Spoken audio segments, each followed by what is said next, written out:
space, the final frontier. Alright, we're not doing this again. Yeah, perhaps not.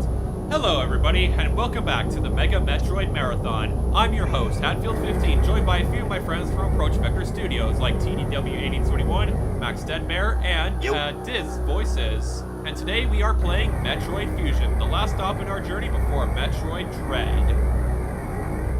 Right. And yes, we've got a very nice looking cutscene here, but something not good is about to happen. Question is, what is about to happen? Oh, it looks like rocks. Oh wait, I just realized why my game might have been echoing, because I had like the TV monitor on and my microphone picked up on that. But yeah, anyways, welcome to Metroid Fusion, the fourth installment of the Metroid arc that we've been playing for like the last little bit, and the one that Metroid Dread will be concluding very, very soon. Okay, no, I don't want to. Yeah. I don't want to erase this. Sorry, I deleted that save file because again, that was just me practicing my speed running. But yeah, if that cutscene was something to go by, this game's gonna be a little bit tense. So let's just jump right into this. And this game's actually a little bit scarier for like the Metroid games. So, and considering how Spooktober just started. Oh, hey, Bella, welcome to the stream. How are you doing, Bella? Oh, hey, Jose even joined. Oh, Jose. Sorry, a couple more of friends from Approach Vector Studios just joined. But for those of you guys who don't know, we're currently streaming Metroid Fusion. Wait, this is a stream? Yeah, it's a stream on YouTube. I mean, you're welcome to stick around if you would like. Same for you, Bella. All right. Is that all on the microphone? Sorry, what about the microphone? Yeah. I haven't exactly thought about it entirely. I just wanted to ask for your opinion. Right. I can switch over to a different chat. This is just the stream chat right now to talk about it. All right. Yeah. Over to a different one. All right. Well, I'm gonna get started with the game. So feel free to follow along with the cutscene. I'd been assigned. Sorry, what? You can move over to the VA channel in the other server. You can do live direction. You wanna go over and see that talk? Sure. Alright. I'll be back in just a little bit, Hat. Oh, okay. Alright, I'm just gonna continue on with the cutscene for the time being. Alright. I'd been assigned to watch over Biologics research team, so I once again found myself on the surface of SR-388. Yes, SR-388, the former home of the Metroid species, which we exterminated in a stream that sadly didn't happen because of technical difficulties. But little did we know what consequences exterminating the Metroid species would have. Consequences that we would now have to deal with.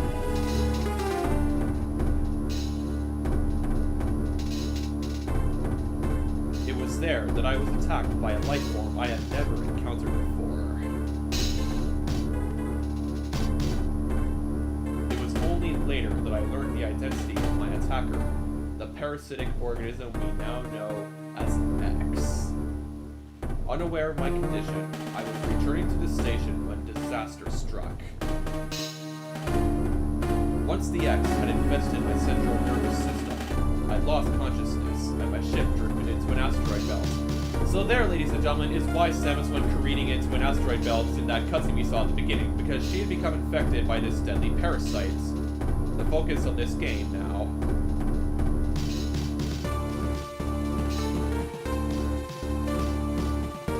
The ship's emergency system automatically ejected the escape pod before impact. The biologics vessel recovered it and transported me to Galactic Federation HQ.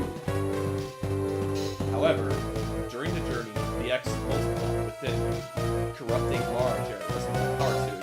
And no, that is not honey that is on her suit. That is the X parasite multiplying. It then came Sure it's not honey? Yes, I'm sure it isn't. It then came to light that the organic components of my power suit had become so integrated with my system that it could not be removed while I was unconscious. Large portions of my suit had to be surgically removed, dramatically altering my physical appearance. However, the X in my central nervous system were too embedded to be removed safely. I was given a minimal chance of survival. But then, someone found a cure. They proposed using a Metroid cell to make an anti-news vaccine. It seems that the Federation had managed to preserve a cell culture from the last infant Metroid from SR388. So, alongside, among other things they must have discovered about the Metroids when Samus delivered it to the Ceres space station is that they apparently preserved a cell culture for a specific purpose. The serum was prepared and injected without delay. Okay, maybe not this specific purpose, but maybe they just had it lying around and decided, hey, this is convenient, let's try it. The X-parasites were immediately and completely destroyed. And alas, the vaccine worked, and Samus' life was saved from imminent death at the hands of this parasite.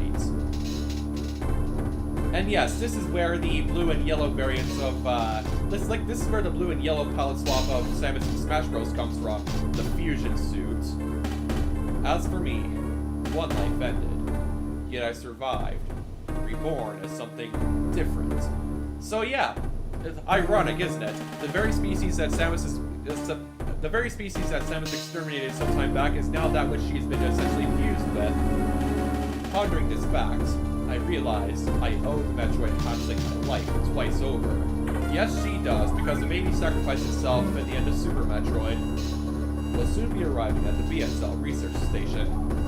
I must prepare for docking. The ship's computer has notified me of our approach to the Biologic Space Labs, or Bsl Research Station. During my search, the research team said the last batch of creatures we captured there, as well as the infected pieces of my suit. After regaining consciousness, I learned that an unexplained explosion rocked the station. For some reason, this awoke the fear in my heart, and now I'm being sent there to investigate. My mission on the Bsl station will be overseen by my new ship's computer. Following the commands of this blunt, computerized CEO is something I have to bear, as it was a condition of my taking the ship. I think that's a typo, because it would sound better if it was said as it was a condition of me taking the ship, or maybe my condition of my taking of the ship. I don't know, probably just an error of translation of mine, I guess. For someone who dislikes taking orders, this is the second time I found myself having to do so. It makes me recall my other CEO. And as for that other CEO, we'll focus on him a little bit later in the stream. But for now, we're just going to go ahead and dock with the Bsl Research Station in orbit above SR388. And yes, it is a rather snazzy new-looking ship, considering how, our previous one got heated into some asteroids.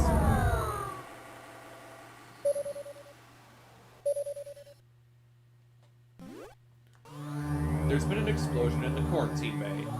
The bay currently stores capsules containing recent samples from SR388, as well as parts of your suit infected by the X-parasites. The cause of the explosion is as yet unclear. Investigate. The quarantine bay is here. Okay, that's actually one thing I like about this game right off the bat, is that it gives you a new objective every time you complete an old one. So, I mean, in other games, you're just essentially left wandering around until you stumble upon where you're supposed to go. So, Metroid Fusion looks like it was like the first game to introduce this sort of mechanic where it tells you where to go next. So, very, very handy if you want to save time. Move quickly and quietly. You are still unable to use most of your latent abilities. Don't forget that, Samus. Stop at the navigation room on the way. Uplink from there. Is your objective clear? Is it, Max?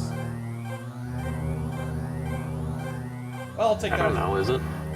I'm pretty sure it is. We just gotta go to the quarantine bay and see what happened, like what caused the explosion. I think if you say no, it just essentially just says the same thing over and over again. So we're gonna say yes. Now, go to the quarantine bay. And off we go. It just says, are you sure? Yes. Are you sure it's yes, clear? I am sure. But yeah, right off the bat, we can see that, instead of having like a sort of like a bright and vibrant atmosphere, we have like this sort of like dark and sort of ominous atmosphere. And yes, we can see that wall jump, like ledge grabbing is a default ability of Samus's, as opposed to requiring an upgrade, or not even being able to do that at all. In previous games, at least. Like, if you listen closely, I really like the ambiance and this stuff. Like, the ambience is one of my favorite things about this game. It just really conveys the whole spooky factor of it. Anyways, let's access the navigation room to uplink to the computer. The quarantine bay is ahead. Biosigns are confirmed. Be careful. What do you think lies in there, Max? Alien 4 Resurrection. Who knows? And plus, again, as we can see right here, the place is currently dark, so further adding on to the whole darkness and ominous aspect of it. But yeah, we see that the quarantine bay is in complete ruin, and there's a creature here. But alas, it's an X-parasite that I just absorbed.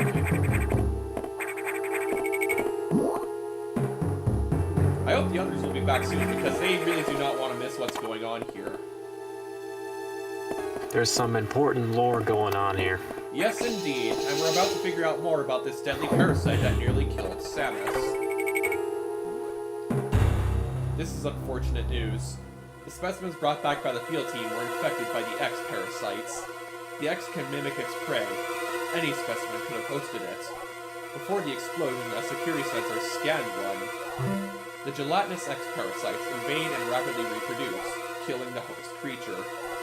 They can also absorb DNA and use it to mimic the host. So that's what we're dealing with here. Shapeshifters, essentially.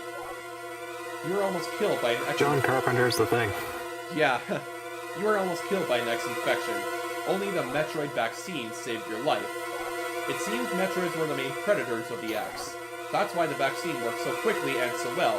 And there you have it, ladies and gentlemen. Now we know why exterminating the Metroid species was a bad idea, because the Chozo designed them specifically for the purpose of controlling this even deadlier parasite. So, yeah, we can imagine just what ramifications the events of Metroid Samus Returns has that we now have to deal with.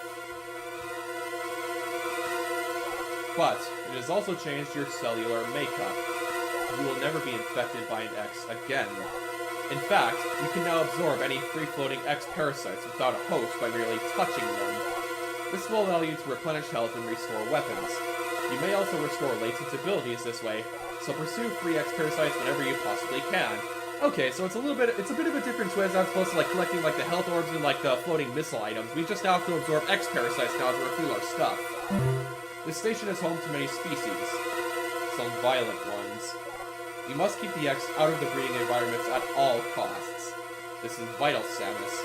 And again, like I said, I really like the whole music and ambience because, again, as we go further in the game, it just further conveys the whole, like, terror aspect of it that I was saying that Dread expands on. I'm already detecting massive biosigns in this region. The X are gathering. This may be our chance to exterminate them, but you are only at 10% of battle capacity. Your chance of survival is extremely low.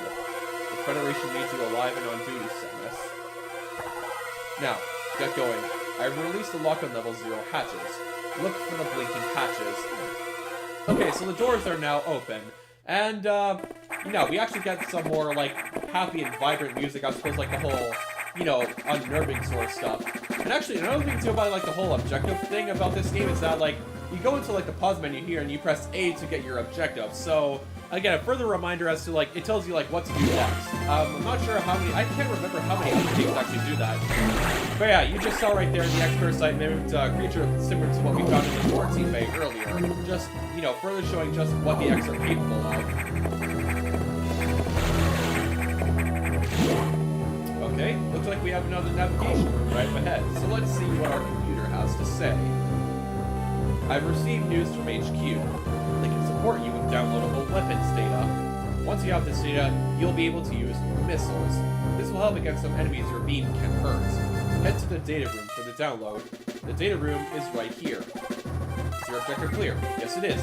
With missiles, your chance of survival climbs to 20%. Okay, so now we're essentially about to get some missile data via the cloud. Kind of strange. It's a bit of a twist, I suppose, like how we acquire items in like other Metroid games, but hey, we'll take it for whatever it is. Am I right?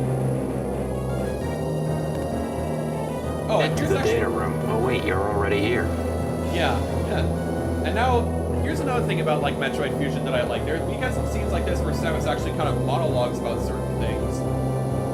That computer reminds me of a gruff Federation CEO I served under, named Adam Malkovich. He called me Lady on missions. From anyone else, it would have sounded sarcastic, but Adam made it sound dignified. Out of respect and with some irony, I named the computer after him. And here's where we're first introduced to the character of Adam Malkovich, which Metroid Other M further expands on, and unfortunately kind of tarnishes, because, you know, in Metroid Other M, they have some good gameplay, but like the story and characters could have used a lot better work, you know? Like, and again, the gameplay's good, but like the characters and story, like, you could have done better, Nintendo. But via the cloud, we now have missile data, and it starts us off with 10 missiles as opposed to like the regular 5 in other Metroid games. So another bit of a different twist. Oh, what's this? The power's gone out. Electrical interference has knocked out the elevators on the main deck. This may be related to the X. I'll work on it. As for you, try to find another way to the target. It's located here. I'm reading huge biosigns, so I hope your missiles work. To reload missiles, you can use a recharge room or absorb a special type of X parasite. You'll see though. Try it out. Is your objective clear? Yes, it is. Missiles are your only hope. Don't hesitate to use them. Now find a way to the target. So, once again, that whole eerie atmosphere has returned, and we can't exactly use elevators to get down to the target, but fortunately, I know how to get to the target. And it involves blowing a hole in the wall, and just going through this secret area here. And there's that special type of X parasite that Adam just told us about, the green ones. Those are the ones that actually restore your health, your missiles, as opposed to like the yellow ones that actually restore your health. And yes, we actually have ladders in this game, which is something I don't exactly recall seeing in other Metroid games. And here we have our first missile tank, and then just right over here we have yet another missile tank.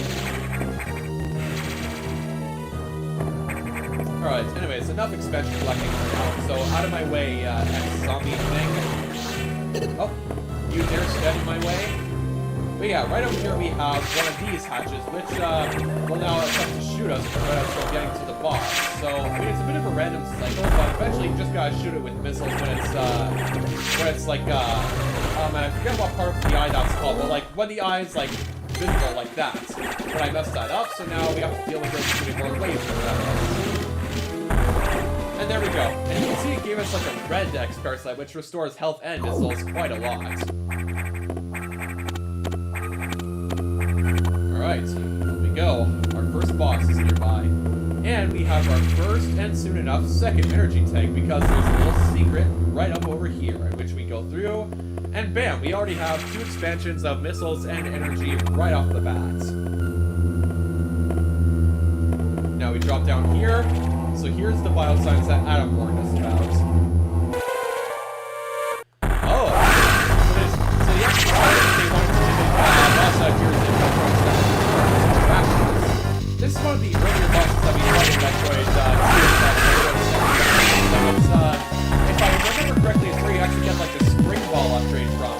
But now we have to deal with this core X, as it is called, once we defeat the boss itself. It's rather easy, it just floats around and you gotta blast the cage. But now we absorb it, and we have our Morph Ball ability back. Hooray! So like I said, acquiring items in this game works a little bit differently because you don't really find them on like Chozo Statues. You either get them from data rooms or absorb large core X's like we did just there. Alright. Out of my way, Deb. Alright, let's head back to the navigation room now that we took care of those biosigns we saw earlier.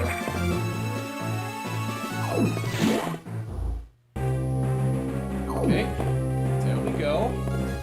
Nice and quick now. Alright, Adam, we took care of those biosigns, so what's next on the agenda? Samus, it's as I feared. The breeding environments have been invaded by the X-parasites. Sector 1 shows several abnormalities on biosensors. Sector 1 is a simulation of the SR388 ecosystem. To get there, take the main elevator to the access shaft and use elevator 1. So yeah, that's a bit of a different way to get to different areas. They're all sort of interconnected. It's like this one big shaft, as opposed to like having to go to different areas to get to very specific elevators. It's a rather interesting concept that I like in this game. Use the navigation room inside for further briefing. I'm not sure, but I think that whoever allowed the access to their environment may be linked to the earlier explosion. Who knows what caused the earlier explosion, but we'll find out soon enough now, won't we? But now that we have our Morph Ball, we'll quickly zip through here, get our next missile tank, and now we'll continue heading on over to Sector 1 to stop the X who have invaded the breeding environments.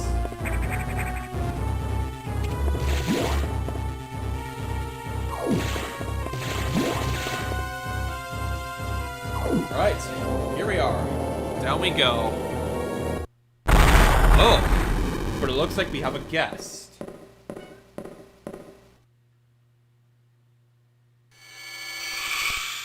Oh my god. I swear, even though I've played this game so many times over, that still creeps me out.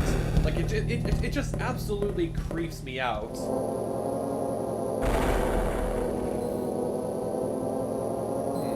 So Max, do you think that thing was what caused the explosion?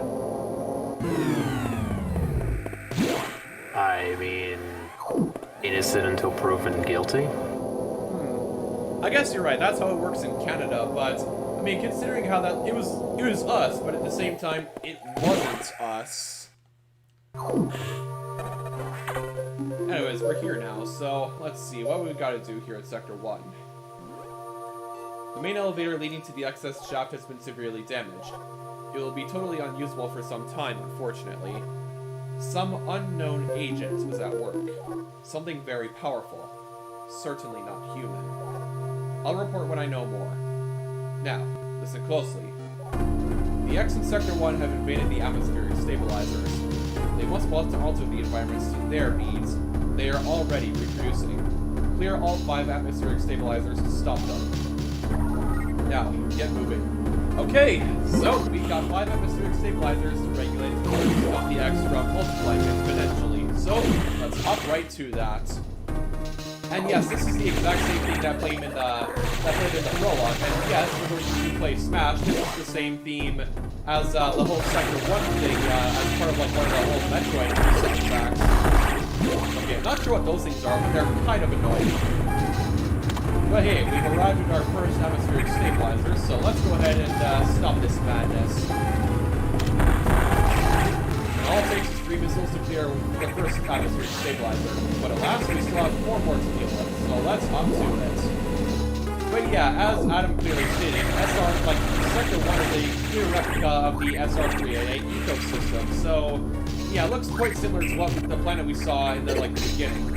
Okay, that was kind of unfair because that creature was blocking me without damage. And I don't exactly have my own ball bombs yet, or boom balls as Digi would call them, but so I was kind of stuck.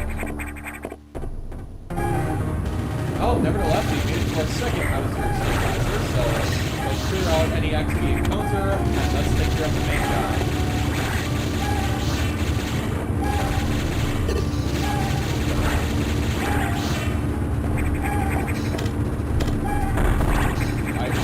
Boy. Okay. Throw away right there. Okay, normally I could have taken that out a lot faster, but my aim was just a little bit off today for some reason. He forgot his Mountain Dew. Yeah, I tried to get the floating Mountain Dew, but it got away, unfortunately. Okay, just looking at the map again, just trying to remember where I'm going. Oh yeah, we go through here, there's actually a secret item lying around, so we just got curl into our warp ball. Now, normally we would need to space jump, but since I know how to wall jump, we can easily just skip over requiring that. Come on. I was Pro doing good. speedrunning strats. Yeah, exactly, pro speedrunning strats. This is the kind of strats you need in like a speedrun. So, I mean, fortunately I've mastered those strats, and I'm pretty good with the whole secret Shine Spark tactic that you use once you acquire the speed booster. Okay, I guess we could have gone either way, but nevertheless, I think we'll just go this way for now. Okay, no, we can't go this way, so I think we have... Yeah, unfortunately, I don't think we have any choice but to go back upwards. So we might have wasted a little bit of time, but, you know, that's okay. We're not here to set world records in speedrunning, we're just here to speedrun casually for fun. We are our missiles because we got these rhinoceros-looking things coming at us. Just blow them up as they come. We'll leave the floating Mountain Dew and yellow stuff for later. Okay, here's a superheated... There's like a lava room here, so we'll ignore that for now. There's an item we can get in there, but there's a couple more items that we can also get in there at like the end of the game. So we'll stay going into that room for the time being. And yes, for some reason there appear to be X-Parasite infected space pirates on this ship, so I'm not sure what they would be doing there. Oh, whoops. Didn't mean to press that button. Right.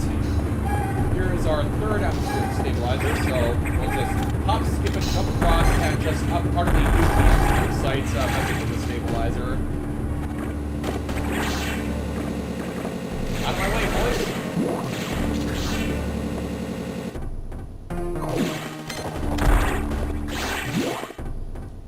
Alright, so our next one should be just right across through here. Yep, and here it is. Oh, okay, we need the ladder to, be able to kind of aim at this extra site. And there we go, just one stabilizer is left. But first, we have to go ahead and acquire another missile expansion. And yes, we are acquiring a lot of missile expansions in this game because, you know, I find that collecting item expansions like item tanks, like missiles, energy, and eventually power bombs, they're actually very easy to get in this game from my personal experience. Right, let's go this way. Okay, we have more X-infected Zabesians, space barriers are more properly called. But hey, they're easy to do just a single missile, so it's not like it's that big of a problem.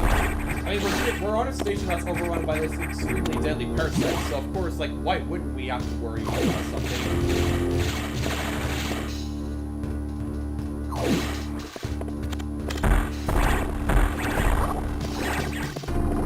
Alright, we got some enemies spawning, but that's okay. We just gotta destroy them with our missiles.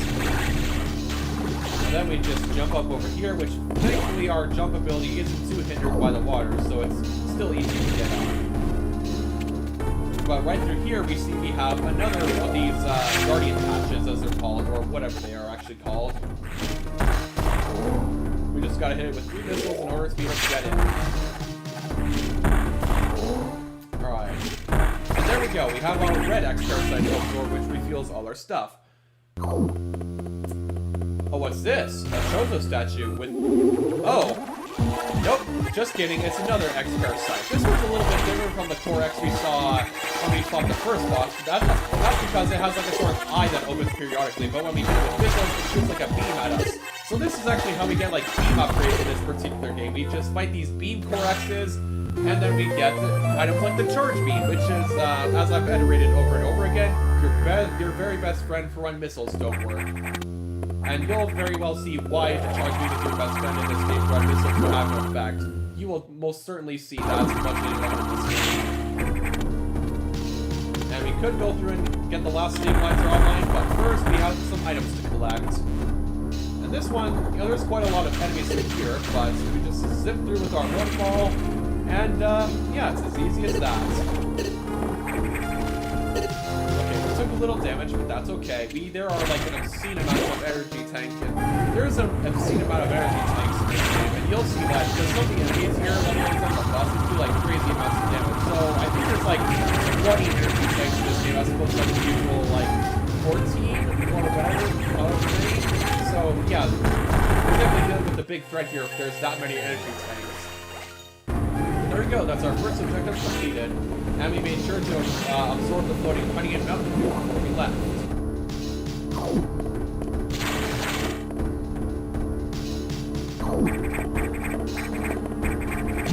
Alright, so with the atmospheric stabilizers online, we can make our way back to the navigation room to chat with Adam.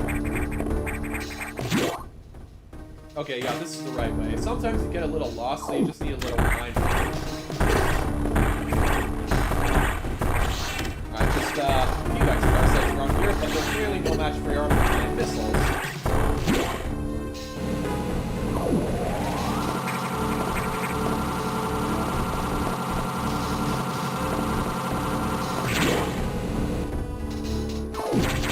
Alright, back to the room with these. But hey, we just plow right through with our beam, so it's not like it's that big of a risk. Alright, we may as well hit the recharge room, because this is what allows us to replenish both our health and missiles, and eventually power bombs, so yeah. Well, hold off on saving for just a little bit longer. Atmospheric stabilizers online, but many X have already made it to other sectors, it seems. In particular, Sector 2, the tropical habitat shows abnormalities. I suspect the X entered this sector with the help of our unseen saboteur. He or it may be in Sector 2 now. Samus, get over there. We need to put an end to this. Start moving. I'll brief you at the Tro navigation room. So, it looks like the virus has already begun to spread, so this is a bit of an uncanny resemblance to our current situation with the COVID-19 pandemic, eh? Oh, and here we have another soliloquy about Adam, or at least the Adam that Samus is talking about here. As I listened to the briefing, my thoughts turned to Adam. The real Adam understood me well. He would end orders by saying, "Any objections, lady?" He knew I wouldn't disagree. That was just his way of noting our trust. I wonder if I can trust this computer, too. So yeah, here we are. We have Samus, who's sort of further talking about like the whole character of Adam Malkovich that she started talking about in the earlier movie, and that, you know, Adam was our previous commanding officer, and they seem to have like this sort of bond, in which in Metroid Other M, again, it expands on that and highlights that Samus sees Adam as a sort of father figure, considering how her parents were murdered by Ridley, and she was raised by bird aliens up until that point. But here we are in the Sector 2 navigation room. Oh, it's a very short sector. Or is it? I've learned the identity of our mystery saboteur. Samus, it's an X mimicking you. I have named it the SAX. So that was the freak we saw earlier, an X-parasite clone of none other than Samus. I believe the SAX came from the capsule containing your infected suit parts. It used a power bomb to escape the quarantine bay. That explosion breached the capsules containing all the X that started this disaster. But the SAX is definitely our biggest worry right now. The SAX is mimicking you at full power. You can't face it. If you see the SAX, just run. Don't think about fighting. You are still very vulnerable to cold, an unexpected side effect of the Metroid vaccine. Like Metroids, you can be frozen by an ice beam. Of course, the SAX is armed with the ice beam. Stay away. So, yeah, even though the Metroid vaccine saved our life, it had some side effects, namely in that, you know, it literally infused us with Metroid DNA, so now we're literally part Metroid too, and that we're vulnerable to cold temperatures, along with being able to absorb X-parasites. If you see it, just run. HQ says they have bomb data ready in the data room. Bombs will help you find a way out if the SAX traps you. The data room is here, but it's sealed by a level 1 hatch. You'll have to find the security room and release the locks on level 1. But, for safety protocols, it is not marked on the map. You'll have to find it on your own somehow, Samus. So, first find the security room and unlock level 1 hatches. Then go to the data room to get that bomb data. Keep an eye out for the SAX. So that's why we have those little, like, L1, L2 lock symbols up there, because hatches, like, normally in other Metroid games we have hatches that can only be opened with, like, missiles and, like, super missiles and power bombs and different types of beams and so on, but in this game, like, different colored hatches mean, like, different levels of security, so we have to, essentially unlock those levels of security in order to, kind of get through those places. So, it's a, like I said, it's a bit of an interesting twist on an old concept, so, yeah. Now, of course, again, this sector is actually very short, or at least the area that we're in is very short, so... I mean, honestly, Sector 2 has never really been my favorite place. It's because these little, like, these red larva-looking things, like, they do just crazy amounts of damage if you touch them. I think they do, like, close to, like, half a tank of health if you touch them, so I really don't like Sector 2 all that much, mainly because of the enemies. But we found the security room easy peasy, so let's go ahead and release the level 1 lock so we can go get the data for boom balls, as Digi would call them. If you were here, that is. Let's hope we'll be back soon so we can kind of join on in this spooky adventure. Alright, I'm just gonna wait till you move away, because I'm not about to waste half a tank of energy getting hit by one of you bombs. Oh, look at that, I did anyways.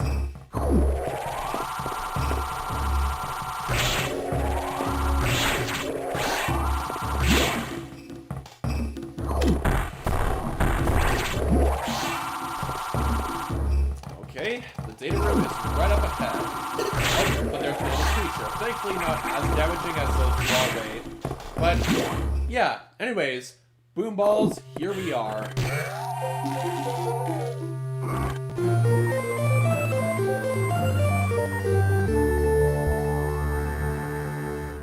Alright, let's head back to that navigation room, shall we? Or so we thought. It looks like the SAX just locked us in here. Maybe, perhaps it knew we were in here and it was trying to prevent us from getting back, or maybe it just blew it up because, you know, it just felt like doing it. What do you think, Max?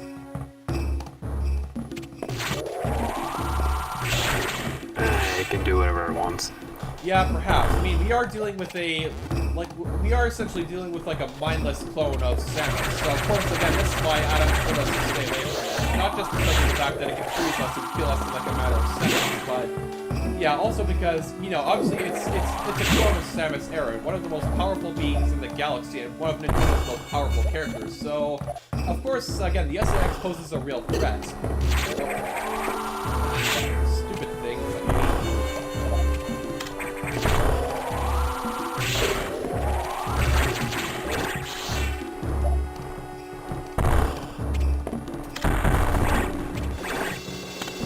Go. Ah, dang, the floating Mountain Dew got away just before I could absorb it. Yeah, thank you for that, Max. I'm going to refer to the Green X parasites as floating Mountain Dew now.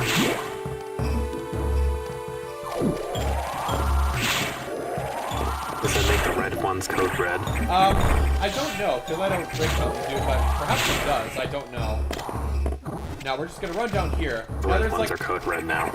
Okay. Okay, so now we have like a blue variant of those larvae, and if they're a little tougher to kill and a lot more damaging, but if you kill them, you know, they actually give you like a red X parasite to absorb. So, okay, it's blocking your path, so we may as well just make it pay the price for its instance. And look at that, it did like almost a full tank of damage by just touching us. But thankfully the red X parasites healed us right back up. Like I said, I do not like this sector because of how much damage the enemies do. But again, that's why we have that's why there's just like 20 freaking energy tanks in this game, as opposed to like, you know, other games that have like 14. Now this room can be a little tricky, but yeah, you gotta use your Morph Ball bombs to like reveal those sort of like pedestals that boost you up.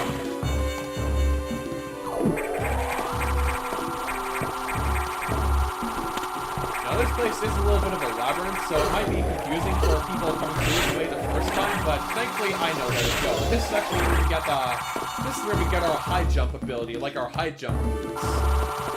Okay, no, I don't need to go into here yet. We'll come back to this room a little bit later, but for right now, we need to go down this way, because this is what will eventually take us to our next boss, which gives us, you know, our high jump boots and jump ball.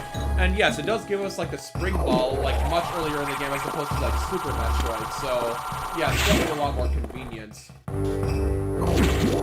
Okay, we haven't yet saved, so let's just go ahead and hit a save station right here. Alright, much further now. Okay, we should be right here, but first we have our next energy expansion, our fourth one. But now we just gotta use our bombs to drop down to this room right here. We have another hatch, and then we have our third boss.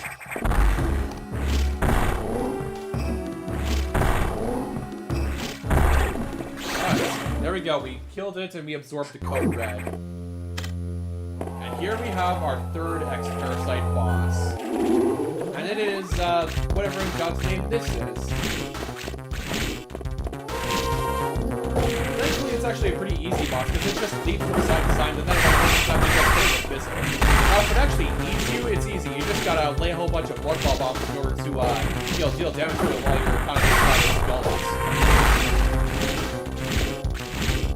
And yeah, as it takes more damage, I find like the pattern of its jumps becomes like less frequent. But yeah, like your cue for like attacking is like when it does like shorter jumps like that. So yeah, when it makes like shorter off to the side, that's when you know when you can damage it. And yeah, when it's in like this, like when it's like in the last phase, it's like it becomes really easy to like hit it because it just kind of goes into like that sort of vulnerability phase in like the first time.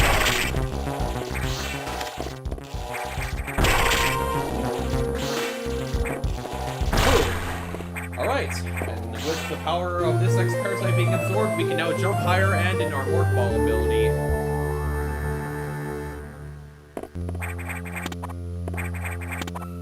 Up we go. And now with our high jump boost, we can go back the way we came.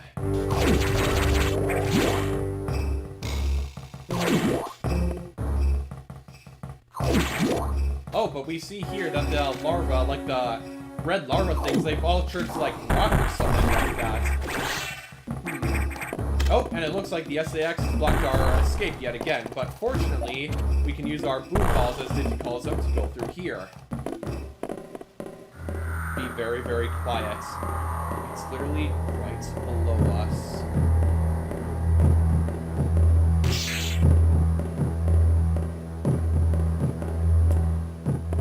Again, it's not as scary as it used to be back when I first played Metroid Fusion, but like, man, the SAX still gives me the chills to this day, considering how, you know, it's just the whole thing of like it's literally you, but just like an evil and murderous psychopath thing, and you know, all you can do for it, like all you can do to it until the end of the game is just run and pray that it does not catch you. So, yeah, I really can't wait to see Metroid Dread carry on that whole hopelessness aspect.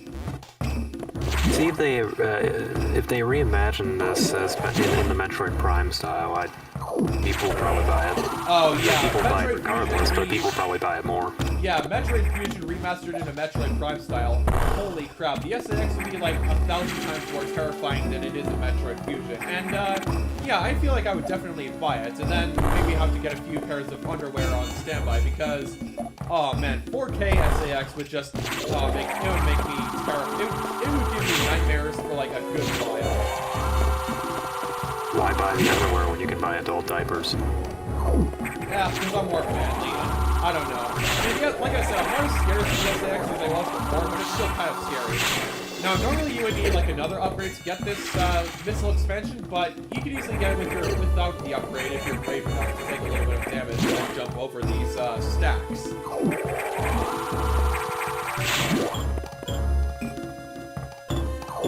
Right, we'll hit the recharge room very quickly, and then we'll go uplink to Adam.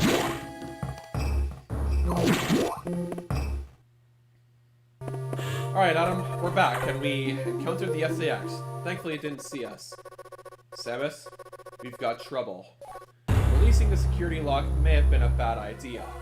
The SAX has invaded this water environment in Sector 4 with several thousand X. With the blue hatches active, the SAX slipped in easily. The creatures and systems in Sector 4 are already showing multiple irregularities. I'm currently investigating. I'll brief you in the navigation room when you arrive. Now, head for Sector 4. Alright, so once again, a good example of the virus spreading as a result of our actions, which again is a bit of a funny and sad parallel to our situation with the pandemic. The SAX, an enemy with my strongest abilities. Does it have reason? Probably not. It's just a killing machine. In my current state, I can't face it head on. The SAX is mean, only heartless. I must stop it before it learns its potential against the universe.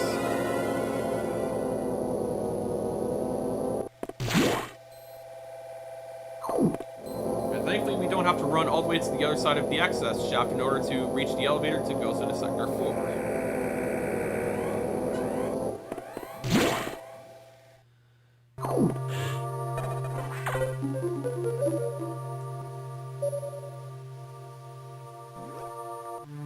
This sector has taken more damage than expected. I knew the X were powerful and destructive, but still, this seems to be purposeful. We certainly can't rule out the possibility that the SAX has a high degree of intelligence.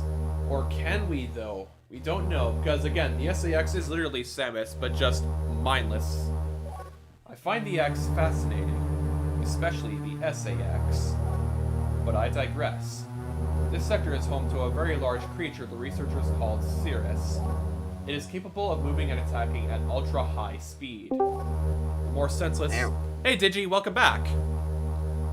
I've been watching the stream the whole time. Oh good, so you haven't missed out on anything. So, yeah, we're dealing with, Nope. We're dealing with this deadly parasite that can mimic organic creatures and murderous clone of Samus. Is it the Sax? Yes, the SAX, aka the Sax. But yeah, we got boom balls now, and here we are in Sector 4. Yes, exactly. The more senseless and widespread destruction here may be attributable to Cirrus. No doubt the SAX released it, but I can't be sure why yet. Cirrus is returned often to the breeding tank here. Its natural behavior must be to go back to it periodically. It's a valuable specimen, but you have been authorized to terminate it. If you don't, it may invade other sectors. While you're moving, be careful. Some broken power nodes have electrified the water, but we can't cut the power. Doing so would affect the whole station adversely. If you touch the water, you'll be electrocuted. Conserve energy as you go. Alright, and we will conserve energy. Right. What is going on with my mic? I don't know. Now, Sector 4, I actually really kind of like Sector 4. I always find, like, the ambient music is, it's actually very nice ambient music. And there's actually, like, a deeper part of Sector 4 that we'll venture to a bit later, but, yeah, like I said, I like Sector 4 because I like the music. But yeah, now we're just gonna climb across these ladders and jump across these platforms because, you know, there's some electrified water right below us. Of course, we don't exactly want to get zapped by the Suki now. Otherwise, Electric water. yeah, spicy water. We don't want to touch it because otherwise it looks like the X will be having some fried Samus for dinner tonight. I wouldn't mind. Okay, so it looks like Digi's the next parasite confirmed.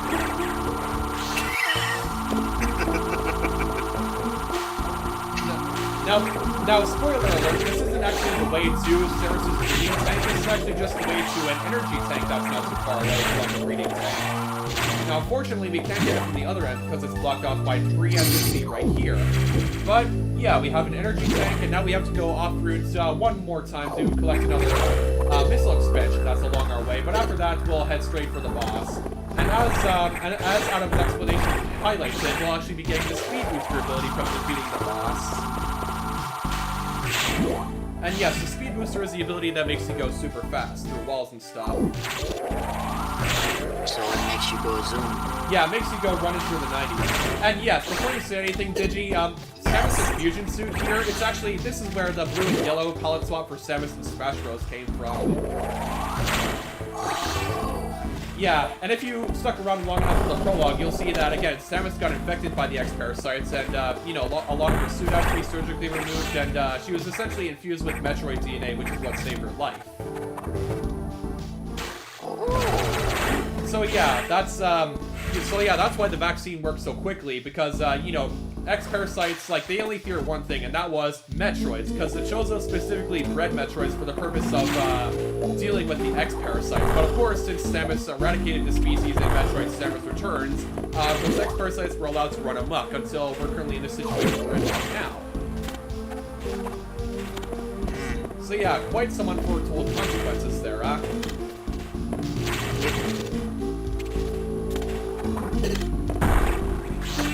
And don't worry, we will be encountering the SAX more throughout this game, but fortunately, if we don't make any sounds, it shouldn't hear us. I mean, actually, that's actually something I need to confess about the SAX. Even though it's, like, extremely deadly and can kill you in a matter of seconds, its AI is incredibly dumb. Like, I kid you not, its AI is so, like... It's honestly hilarious just how dumb its AI is. In fact, I think I'll show you an example of how dumb it is. Oh. Oh, really? So we've arrived at the breeding tank here, but we see nothing more than a skeleton. What could have happened here? It could have died, maybe. Yeah, that or the X-Parasites must have infected it. The sex. What the fuck is that eyeball? It's apparently a guard flash, but if we defeat it, we get a red X-Parasite which reveals our entire thing.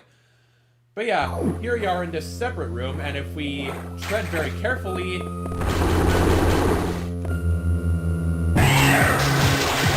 Now, Samus' attack pattern is actually quite creepy because, like, when you get it, it'll just go on, like, a whole, like, running through here. And of course, you have to dodge it, otherwise, you know, it's more ability to damage them. On the other hand, though, it's possible to do a lot. And like I said, since Samus moves so quickly, it's kind of hard to hit it sometimes.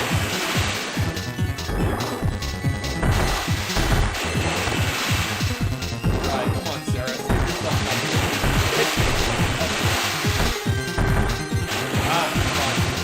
Like I said, I've always found this box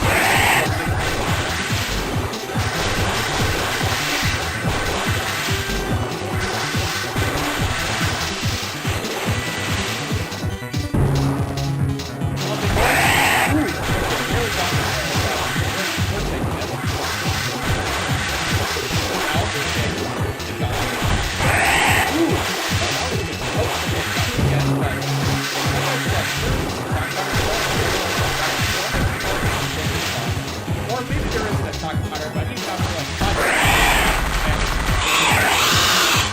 So hey, we got it. So now we have to fight the large sword X in order to get the speed booster.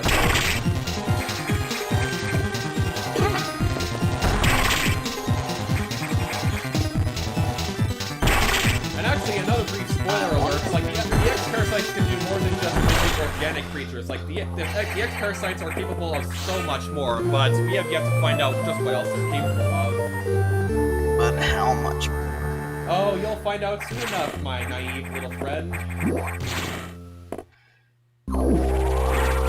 But yeah, we can go running in the 90s now, so, you know, let's just clear out these enemies and then we'll do just that.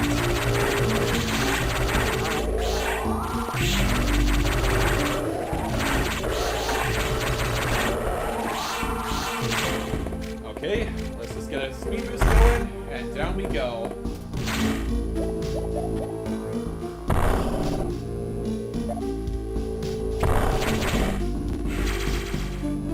Like I said, there are a lot of expansions in this game, and a lot of them are actually like a lot easier to get in like other as opposed to like other Metroid games. So you'll see that we'll have a pretty high amount of items by the end of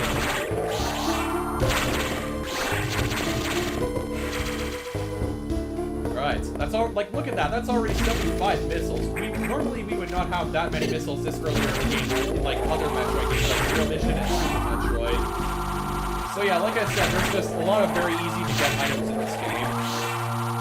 Now, of course, we can't quite go back to the navigation room yet, because if I remember correctly, like, the electrified water is still preventing us from doing so, but now that we have the speed booster, we can actually go over this way and access the pump control unit in order to lower the water so we can get by. You know, I'm actually kind of curious, like, how is Samus able to monkey bar like that when she only has, like, one available hand, with the other being, like, the arc cannon? So, a little strange if you ask me, don't you think? Okay, now we don't want to run too far, otherwise we'll just fall right into the spicy water. But, the good news is, we don't have to worry about electrified water anymore, because with the water levels lowered, it's only the power nodes we have to worry about.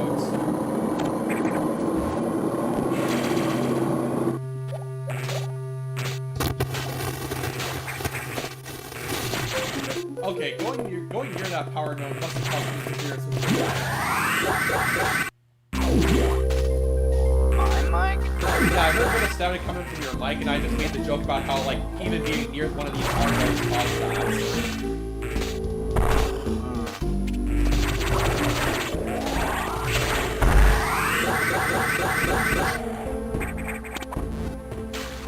There is something on her, and it's breathing. Maybe that's just her breathing cycle. Like, where exactly do you see it? Like the blue stuff. Oh, yeah, that's right. So it's actually a little bit more organic as opposed to, like, you know, like her power suit that was surgically removed. But in Metroid Dread, as we see, like, her power suit is slowly starting to return to a more mechanical form in the events of this game. So, yeah, I kind of like what Nintendo did with her design in that game.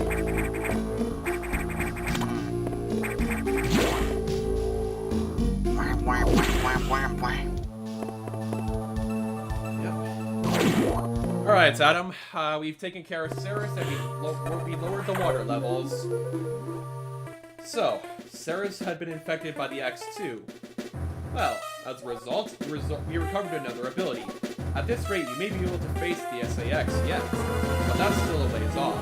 HQ has more support data. This time, it's missile upgrade data. We desperately need this, but the data room here is sealed with a level 4 lock, the highest security level. Let's avoid opening sensitive areas unless it's necessary. Also, the route to the data room in Sector 2 is blocked by still more SAX activity. I note a deliberate pattern in its activity, as if it is blocking your recovery intentionally. Samus, it looks like your best bet for this download. It looks like your best option for this download is in Sector 3. You will find the Sector 3 data room on your map after using a navigation room there. Is your objective clear? Yes. Now, head for Sector 3. Alright, and yet we have to run across the access shaft yet again, but nevertheless, it's time to get that missile upgrade data.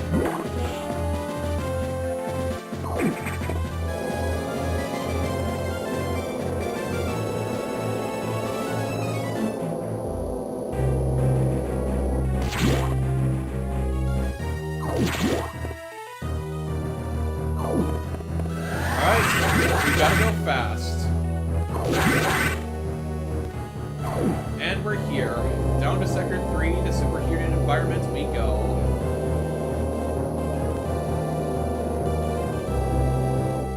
Alright. in we go. Okay, Adam, what have you to say for us this time, along with giving us the map data for this area? Thankfully, the X have not invaded this area yet. The data room here is sealed by another security hatch. In order to download it, you need to find the security room here and activate the level 2 hatches. This may allow the SAX and X parasites into this area, but we are left with no choice. Your recovery is our main goal. The data room is here. As I explained, security rooms can't be shown on the map. Be careful, Samus. You will see some very violent organisms here. And avoid altercated areas. Your suit can't take such high temperatures yet, but we're working on it. Level 2 hatches are green. Release the lock and proceed to the data room for the download. Super missile data is ready. Your firepower will triple. First, activate green hatches, then go to the data room. There are no altercated areas in this route, so turn back if you enter one. So yeah, we have yet another environmental hazard that we need to worry about here. But until we release the level 2 lock, we should be okay for the time being. And yes, you'll notice that I ran through some secret speed blocks there, and believe me, those blocks we just ran through will come very, very handy later on. Mark my words for that. But here, we're just gonna Shine Spark, little pro tip, because, you know, there are some speed booster blocks right there, but now that we go through here, we can actually access the security room. So yeah, as we saw with the Shine Spark there, while we're speedrunning, we just crouch down, and then we can save like kinetic energy for like a total of 5 seconds to boost ourselves in a certain direction. So it's a very interesting ability at the very least. But of course, you know, it might take a while for new players to learn. But yes, as we can see, as per Adam's warning, the X have invaded this sector. And now we see some sort of xenomorph-looking thing, kind of like the chest bursters, but fortunately, it's easy to avoid if we just roll right under it. Now there is an item on the other end of this wall right here, but unfortunately we need power bombs for that, or as Luigi might call them, boom balls on steroids, because essentially that's what power bombs are. They're just morph ball bombs, but like, so much more powerful, as we've probably seen in other streams before. So yeah, you know that Star Fox bomb that's in Smash Bros? Well, power bombs are kind of like that, except they hit like a much wider radius. But then again, we're talking about an item that belongs on spaceships rather than at the disposal of a bounty hunter. And actually, there's something different about super missiles in Metroid Fusion as opposed to like other games, because normally super missiles are like their own separate item, and they're like 5 times as strong as regular missiles. But in Metroid Fusion, they're essentially just an upgrade to your regular missiles, and they're 3 times as strong as opposed to like 5 times, you know? So yeah, super missiles are a little bit different in this game, but hey, at the very least, we don't have to worry about quick swapping between them. But yeah, we just heard a big rumble, so what could that have been? Earthquake. Okay, this damage was not here before. So, we'll just quickly wander through here. Well, we don't know for sure. Okay, there's a recharge room here, so I'll hit this once I've gotten the missile convention that's right here. But yeah, as we clearly saw, like, our missiles are now 3 times as strong, and they deal quite a wallop.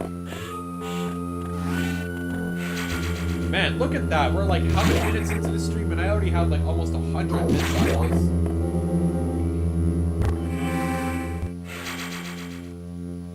Alright, up we go to continue to try and find our way out of here. Now of course we can't use that hatch, but if we go this way, we see we're also locked in here.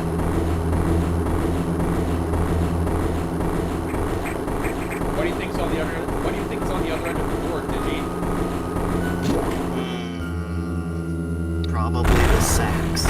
Nope, it's just a rogue security robot that was damaging us through that thing.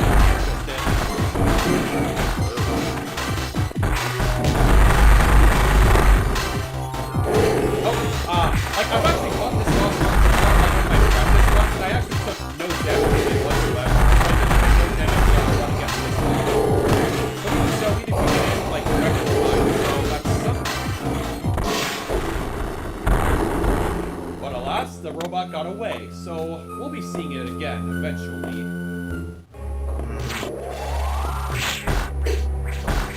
There opposed me, Okay, you two opposed me. Holy crap, how did I miss that many of my shots?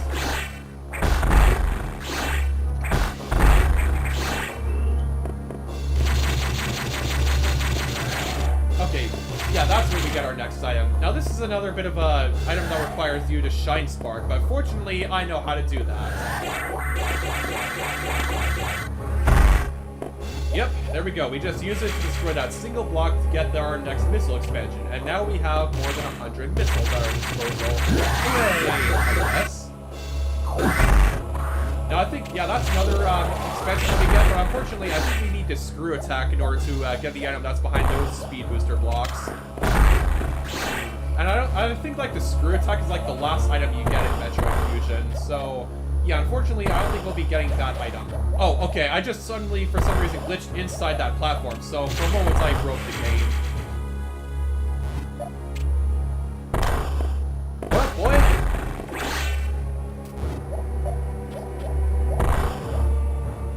Okay.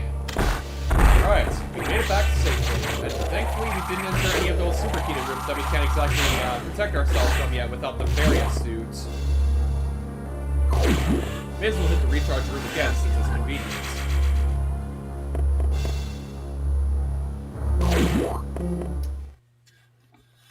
Alright, Adam, we made it back, and we have the super missile data. I see that you encountered a rogue security robot. You may destroy it if you meet it again. Your safety is vital. But as for your brief, level 2 security locks are released, so sectors 5 and 6 are open. That means these sectors have likely been infiltrated by the X. They are much harder to stop than we initially suspected. Sector 5 is Sub-Zero. You're still susceptible to cold from this vaccine side effects, so you'll take damage if you even set foot inside there. Great, I feel like that's gonna be another conspiracy for anti-vaxxers if this sort of scenario happens in real life. Like, I'm not gonna take the vaccine because otherwise I'm gonna turn into a Metroid.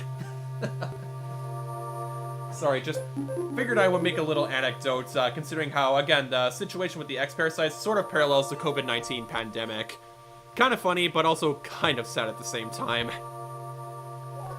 Avoid Sector 5 for now, but in the meantime, HQ is working on data to adjust your suit for extreme temperatures. Once you have the transmission, you can download it.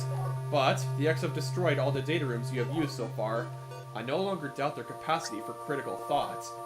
You'll have to use the data room in the night habitat, Sector 6. Go to Sector 6 and access the navigation room there.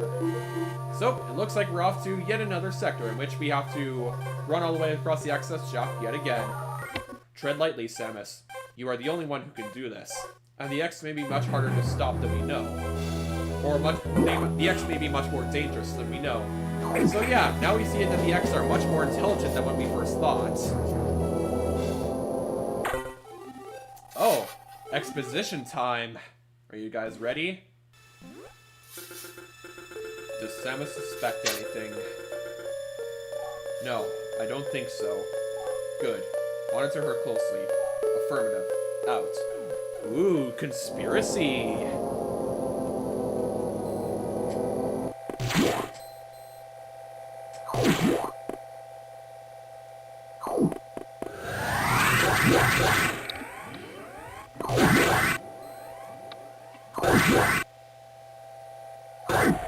Okay, we'll stop short of the elevator, and now we're going down into the super dark habitat.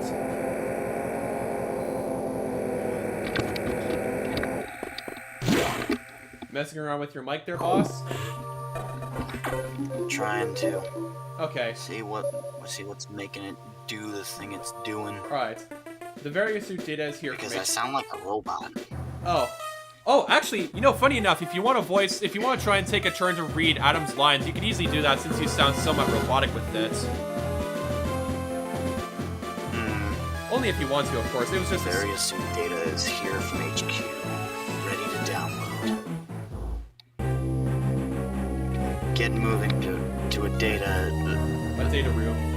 room. Oh, data room. Goodness, it's lagging a little bit. But there's a problem. X from the Sub-Zero sec. It's doing it again. Okay. What the heck? It's alright, I'll continue. X from the Sub-Zero All sector have invaded Sector 6, and they've been changed by the cold. If if you absorb one, you'll be frozen from within. This seems like a deliberate tactic. Once you have the various suit modification, you'll be out of danger. Just be extremely careful until then. The Sector 6 data room is here.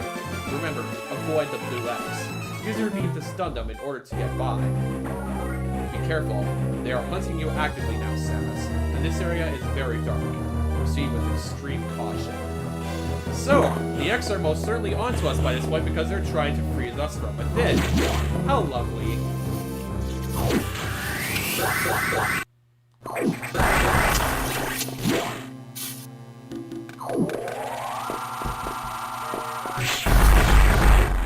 Oh yeah, that's right. There's actually a couple missile expansions that we can get in this very particular section. We just roll through here, get our first missile tank, and then we do the exact same thing on the other end of this room.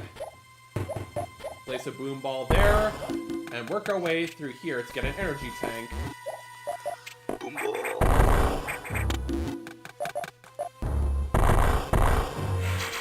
Alright, energy tank acquired. We almost have half of the energy tanks in this game.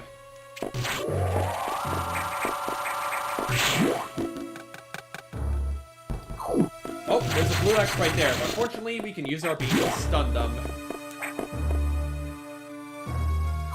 Oh, and there's another one. There are quite a bunch of blue X in their sector, and there's actually, like, some of the X parasites in this particular section will actually hide in, like, some of the destructible blocks here. So you need to be very careful which blocks you destroy, otherwise you'll have a blue X parasite coming after you. Yeah. Oh, there's one right there, but I can just use my beam to get by safely. Yes. And there's a few more right here, but even without using our beam, we can easily just run right past them to dodge them. Oh, okay. And we have yet another energy expansion. And now we just gotta drop down this way to continue on our journey. Oh, but let's see. We have a door here. Oh, crap. We need power bombs to open it. So let's see if we can find something down here. Get the boom. Get the steroid boom balls. It's right above us, Digi. Be very, very quiet. Oh, shoot. It laid a power bomb.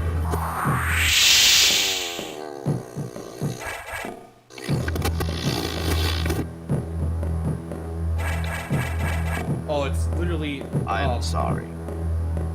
I remember the first time I played this game, I didn't know the SAX was going to lay a power bomb, and I couldn't get to the other end in time, so when I got hit by the power bomb, it spotted me and chased after me. Now, in theory, we could have kept going... Sacks. Yeah, in theory, we could have just kept going along this way, but of course there's some collapsible blocks there, so if we weren't careful, it would have dropped us right in front of the SAX, leading us to be getting chased by the SAX. So yeah, the SA, like I said, the SAX, it's very terrifying for your first time playing Metroid Fusion. Okay, now there is a missile expansion here, but unfortunately I have to destroy that block and get damaged by a blue X. But fortunately we won't be doing that again now that we have missile expansion I was looking for. But yeah, of course, again, getting frozen from within, as you might expect, that did a little bit of damage.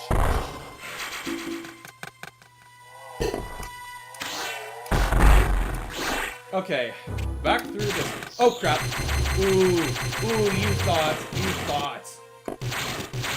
Oh, okay, there's a blue X right inside that block mark. Oh, okay, that was a very narrow fall there. Okay, the data room isn't too far away, so very soon we'll have the various suit modifications, so we'll be safe with the blue X. Well, once we actually get into... What is it? Something Ash sent me. Alright. He said it was the Oh, what the hell? You see this? That X just stole It's our... a penis. The X just stole our various suit data, so now we have to go ahead and find it. But fortunately, it's literally right outside, and it is gargantuan size. Now this boss is actually rather simple to fight. You just gotta hit it with your card beam most of the time in order to like trigger it back to the other side.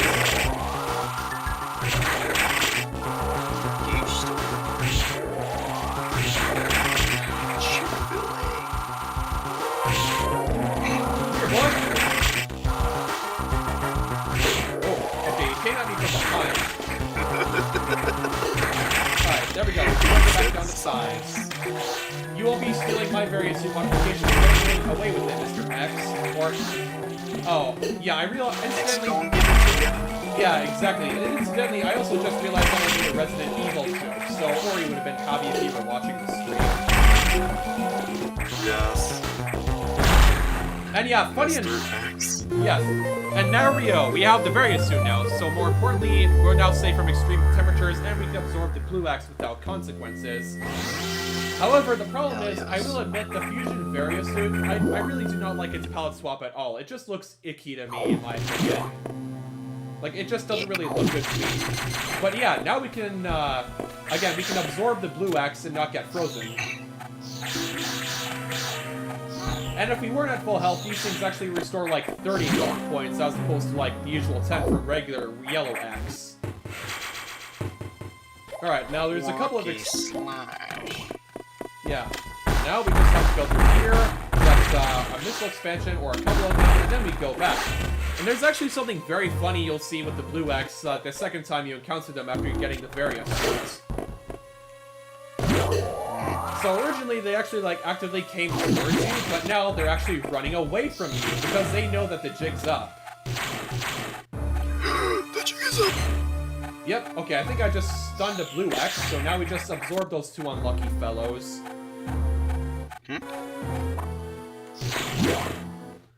Alright, we're done here in Sector 6 for the time being, but we'll be back here eventually.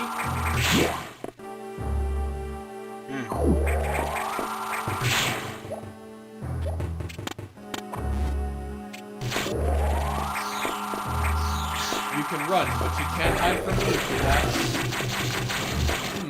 So if we've established that like yellow X parasites are honey, green parasites are Mountain Dew, and the red ones are Code Red, what do you think the red ones should be, Max? Or the blue ones, I mean. The red ones? The blue ones, I mean. I meant to say the blue ones. We already established the red ones are Code Red. Wouldn't that be voltage? Yeah. I don't know. Actually, they could be Gatorade. I don't know. That would be Powerade. Powerade, never mind. I don't really drink that many energy drinks, so I'm not exactly the smartest. The Powerade is naturally blue for like their marketable flavor. Gatorade is naturally going green. Oh, okay, okay. Now, Gatorade does have a blue flavor, but it wasn't their initial flavor. Yeah. Actually, no, considering how these X were like blue and like they can breathe you from a distance on the area suit, like maybe they're like slushies, I don't know, like blue raspberry slushies. Well, the blue Gatorade's called Glacial Freeze. Oh, I guess that's... Actually, that makes a little bit more sense. Actually, no, I guess it makes just as much sense. I think. I don't keep up with the lore of Gatorade. Yeah, nor do I. The only lore I namely keep up with is that in our Space Engineer series on Twitch, and, you know, obviously Metroid. Yeah. Max sounds robotic too. Probably just on the streams. Maybe. No, that's just natural. Yeah. Alright, so did you manage to fix your mic, Digi? Yeah, it's been fixed. Alright. Because at this point now I know there's nothing wrong with it, it's just your stream making me sound robotic. Yeah, perhaps it is just a stream. Oh, hey, Ash, I didn't even see you in the chat. I was so distracted on the game. Ash! How Join did that... us in VC, man. He said he might, but he was like busy with family and stuff. But he does say he watches the stream, so that's at least something. How did that X download the various suit data? This doesn't seem to make any sense at all, unless the X have the ability to process data organically. At any rate, you have the various suit data. Now you will be protected from extreme temperatures. More importantly, the SAX will no longer be able to freeze you, so you can escape easier. But you're still too weak. That thing is too much for you.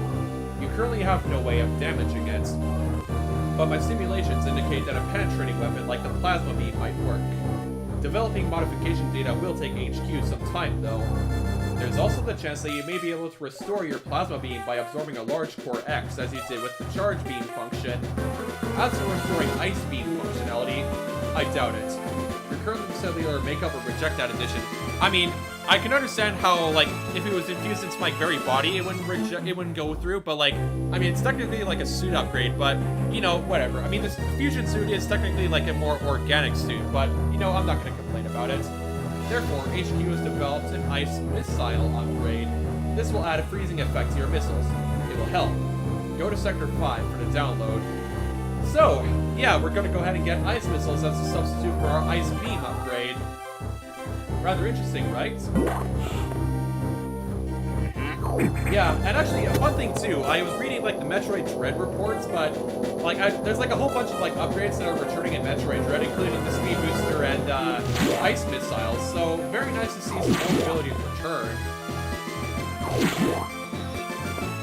Just 6 more days to go, boys. 6 more days. And again, Metroid Dread is the whole reason between this marathon of speedruns for like the past month or so to kind of recap the story leading up to Metroid Dread.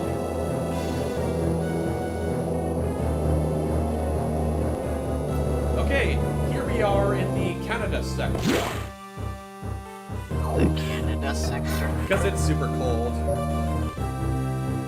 But yeah, as a natural-born Canadian, to quote a certain Disney princess, the cold never bothered me anyway. I see what you do there. Yes. You need to download. And it was terrible. Yes, I know. You need to download data for the ice missile upgrade, but as you might expect, the data room here is secured. Level 3 hatches are yellow. Release the security lock and download data as usual, and experiment with those new missiles. They will be helpful. You know what to do. Go to it. And yes, Adam is definitely right. These ice missiles are actually very, very fun to play around with.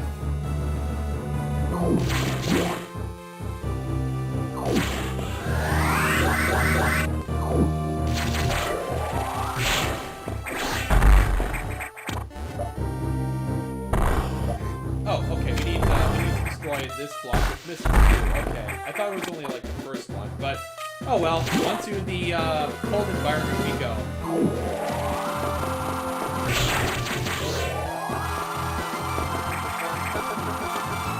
Liking the music, eh?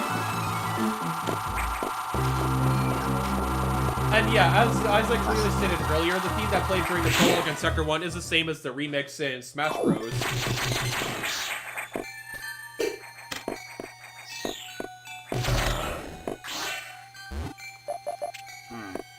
This is perhaps the theme that's currently playing right now. I'd like to think it's actually like the second most peaceful soundtrack in this game. So what's the most peaceful soundtrack in the game, you may ask, on that mark? Well, you'll find out soon enough.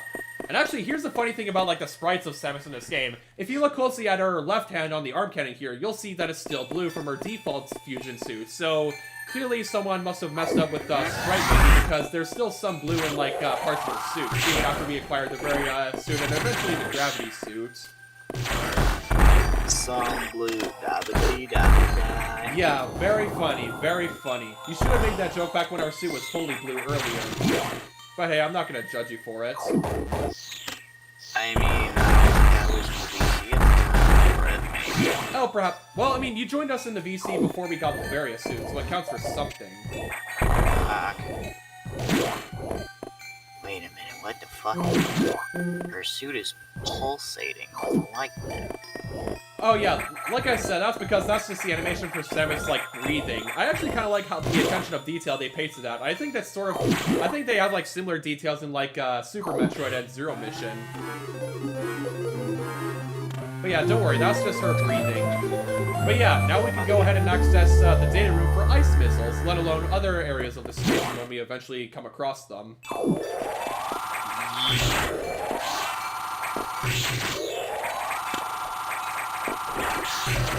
Okay, actually, I have something to confess. There's actually a section of the game coming up very, very soon that I have a rather embarrassing story to tell you guys about. I'll talk about it once we actually get to that point in the game, but don't worry, it's not too far away, so very soon you'll get to hear an embarrassing story from my first time playing Metroid Fusion. Ooh, story time. Yes, yes. Well, like I said, only when the time comes, which is very, very shortly. So why not start it now? I don't know. It just doesn't seem quite right. And plus, I'll be spoiling something in the game that happens in a very short bit. So I'll wait until we're actually started with that whole phase before I tell you guys the story. It's not exactly. Yeah. Okay, we have the ice missiles now. So watch and learn. Okay, we just gotta wait for this enemy to get into position. I don't know how to run. Nor do I sometimes. But yeah, we just froze that enemy solid with the power of our ice missiles. And we just blew up that fake energy tank with our super missiles. And now we have another energy tank. Okay, back outside we go. We can use our ice missiles to freeze enemies below us. And of course we have the next parasite mutating that pillar, but fortunately, since we can use the ice missiles now, we can stand on it safely. And we can do that yet again in this little section here, because you have to destroy this enemy twice, but you do. So if you want to get past this part of the game, like you have to like not absorb that X parasite until it like absorbs itself into that pillar thing, and then you can use it to run across safely because there's a speed booster wall here. But yeah, nevertheless, we're headed back to the navigation room now that we have our funky new ice missiles, which I can't seem to hit a single shot with. Freeze. Yeah, exactly. We're frozen up in this bitch. You know what killed the dinosaurs? What? The Ice Age. Ah, yes, of course. Wasn't it an asteroid? Oh, what was? Did you guys see that? I saw it. Yeah, that shadow in the background that's making the noises. Arnold, Mr. Freeze was Batman and Robin. Who knows? Emergency in Sector 3. So good stuff's going down now.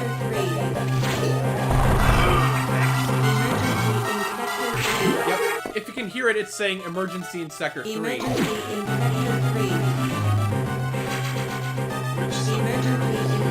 It was a superheated environment. It's where... no, it's where we encountered the security robot. Alright, Adam, what's going on? Emergency in Sector 3. The area could melt down. It seems the main boiler's cooling unit is malfunctioning. This could easily destroy the entire research station, as it would likely trigger the auto-destruct explosives. We have about 6 minutes. Hurry to Sector 3 and access the control room to the side of the main boiler room. Most of the systems in Sector 3 are down. Taking the elevator to it and then accessing new areas that we couldn't access before without the various suits. Most of the systems in Sector 3 are down because of this. Again, we know who to blame. The SAX wasn't hacked into the system control file. What impressive intelligence. So alas, it was the SAX who did this. There's little time. Hurry to the control room. Hurry to the control room in Sector 3. And here we are. We have our first countdown sequence of the game. So now we gotta get to like the bottom of Sector 3 to reactivate the cooling unit before the whole place goes kablooey. One end, Twitch, and coming. Yep. Kaboom? No, Rico. No kaboom yet. Rico. Not yet. Well, it will. Well, Rico will get the chance to make kaboom happen if we don't get to the cooling unit in time. But yeah, anyways, as to that embarrassing story I was talking about earlier. So the first time I was playing through Metroid Fusion and I was going through this little sequence, I was trying to get to the boiler room, but for some reason I went into. So you know the route we took to get to the security room for level 2, right? Well, for some reason I got my dumbass stuck there for like 3 entire minutes, and I couldn't get out until like I wasted 3 minutes. And then by the time I actually got to the boiler room, the countdown hit 0 and the station went kablooey.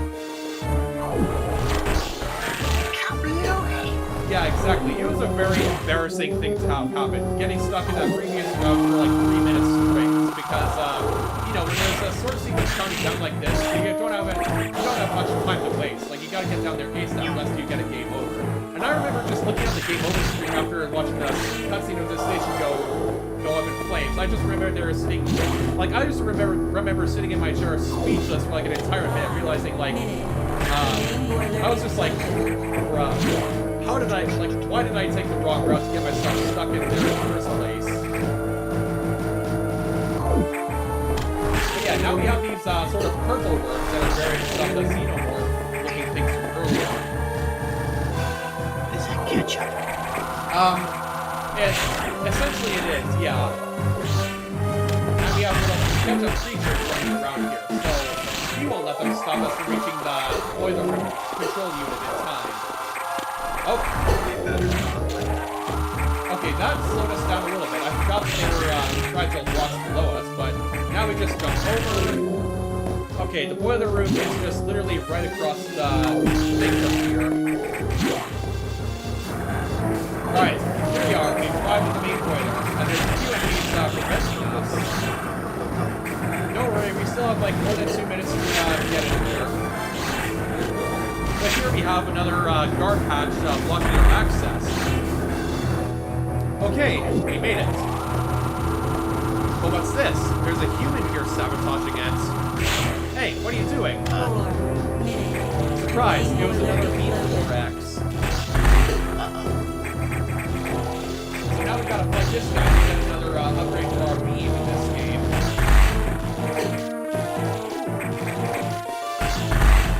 Right, there we go. We defeated it. So now let's absorb it and we get the wide beam. So this is actually what widens our beam. I mean, in Super Metroid it's called the Spazer, but you know, I guess the title of it varies from game to game, but essentially it does the same thing as the Spazer. Okay, we did it. So like I said, I had just started fighting that mini-boss when the countdown hit 0 my first time playing Metroid Fusion. So, like I said, very, very embarrassing.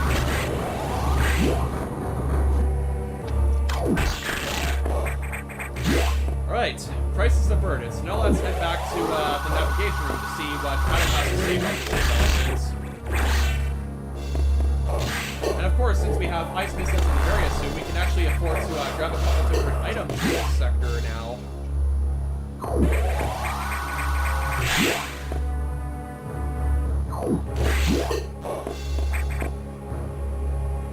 Yay, it's operational.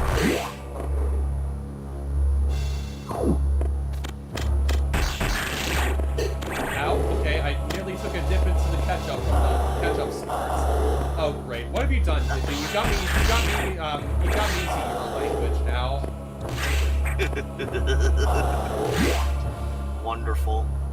Another one. The true virus.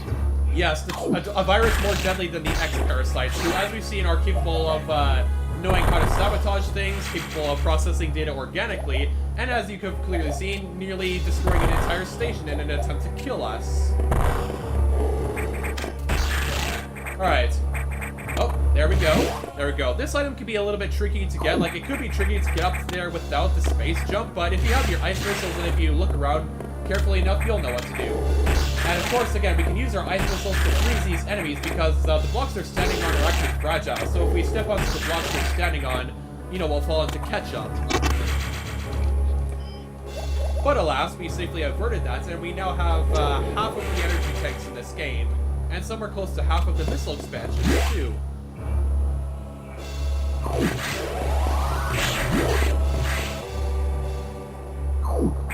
Alright, back up we go. Our work down here is done.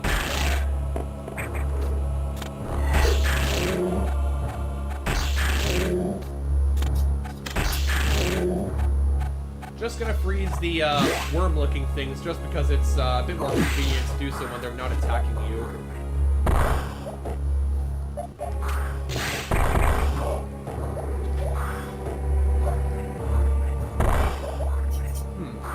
I kind of like the ambience music for Sector 3 because, you know, especially after the whole crisis thing where the boiler nearly went kablooey, yeah, it just seems kind of foreboding even after the crisis has been averted. I mean, at least that's my view on the music for this sector.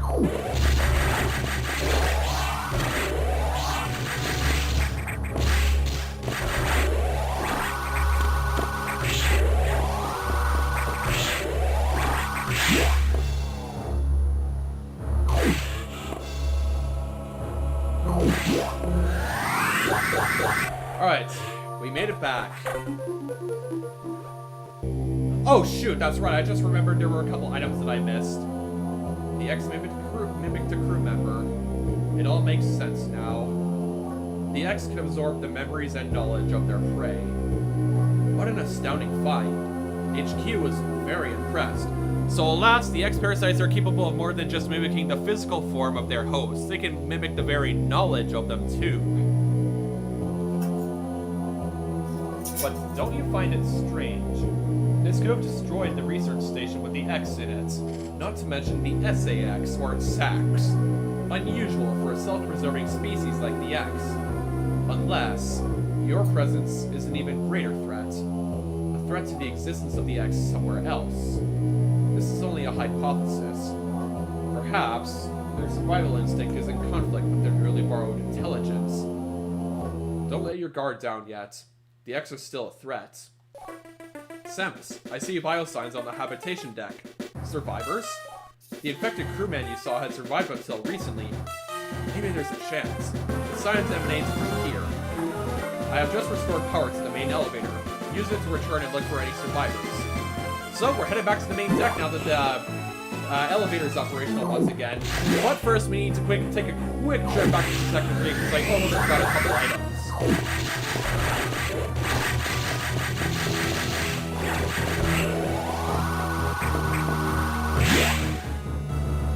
So, do you guys think there are survivors, or do you think it's some sort of trick?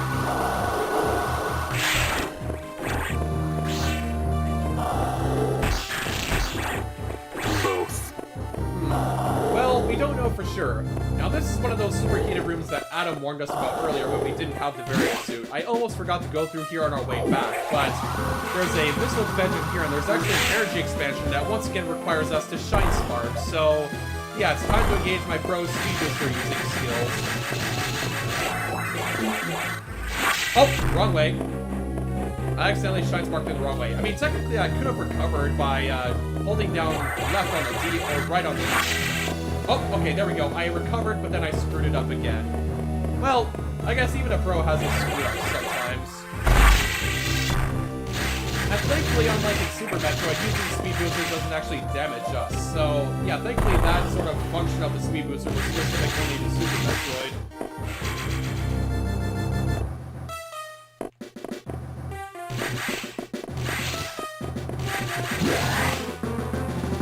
Okay, anyways, we have the items that we nearly forgot to grab, but now it's time to go back and search for those possible survivors.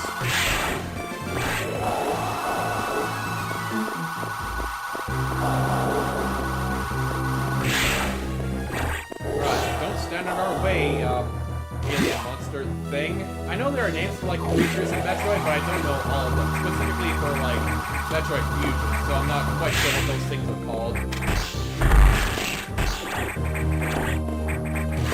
Okay, anyways, enough slacking. It's time to go search for those survivors on the main deck.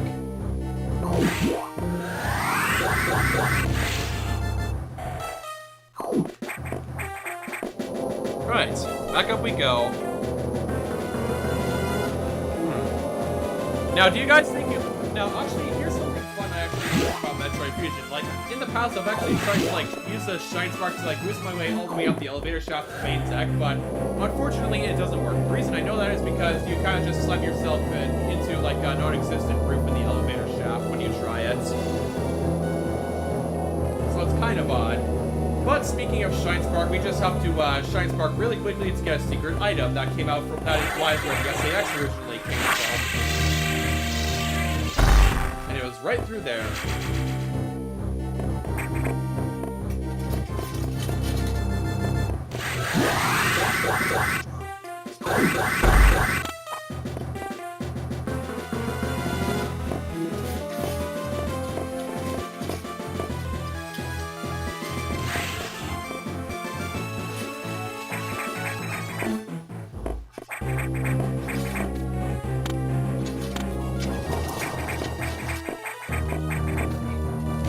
Okay, here we are. The habitation deck isn't too far from here, so up we go. Hey, welcome back, Zap. Welcome back, Zap. I don't know why I just about said Zap. Welcome back, Ash. Oh god, I don't know why I even said that. Zap Brannigan. I don't get it.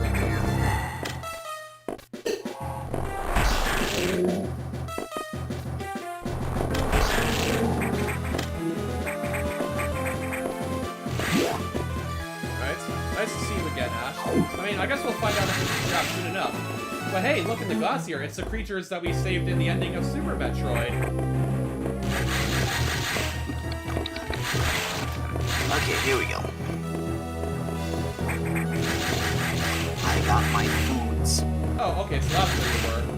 Okay, so if you just missed it, we're at the habitation deck, and we actually just saw some creatures that we saved in the secret ending of Super Metroid, because, you know, in the ending of Super Metroid, like, when you're escaping the planet before it goes kaboom, we actually have the option to, like, save some animals that teach us how to try and start the wall jump, and it gives you, like, a sort of special ending, so, yeah, it's the same creatures from Planet Zemex from before.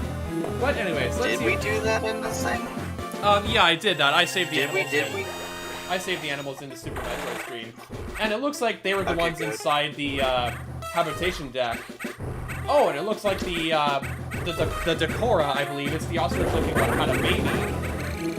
But unfortunately, it doesn't look like there are any humans in this. It doesn't look like there are any human spiders. But hey, at least the creatures are happy to see us again, so that's gotta count for something. Right. It's always gonna count for something. Yes, and again, like I said in the Super Metroid stream, saving those animals will have some big benefits in the future, in which you'll see in the very end of this game why saving them had benefits. Eticoons and Decoras. I've met these intelligent beings before. They seem to recognize me as well. How unusual to meet again here. In the past, they've helped me unleash abilities I didn't know I had. But where did they run to? I hope they're safe. I don't know.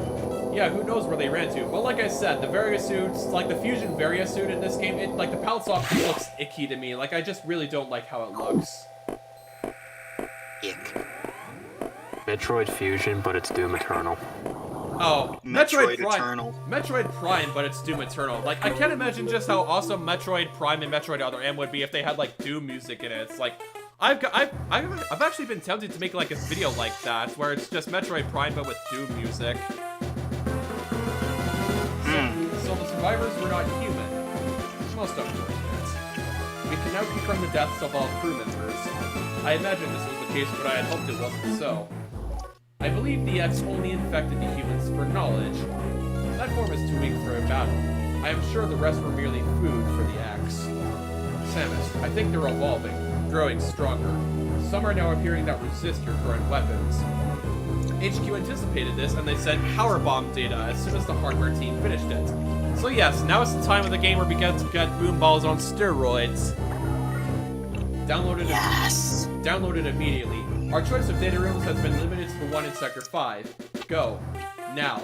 So, we're headed back to Sector 5 after we blitzed out of it in order to stop Sector 3 from causing the downfall of the station and, you know, searching Is that for the Canada region? No, Sector 5 was like the cold habitat. Yeah, the Canada region. Yeah, the Canada region. Okay, yeah, sorry, I didn't quite hear you for a second because of the game, but yeah, it's the Canada region.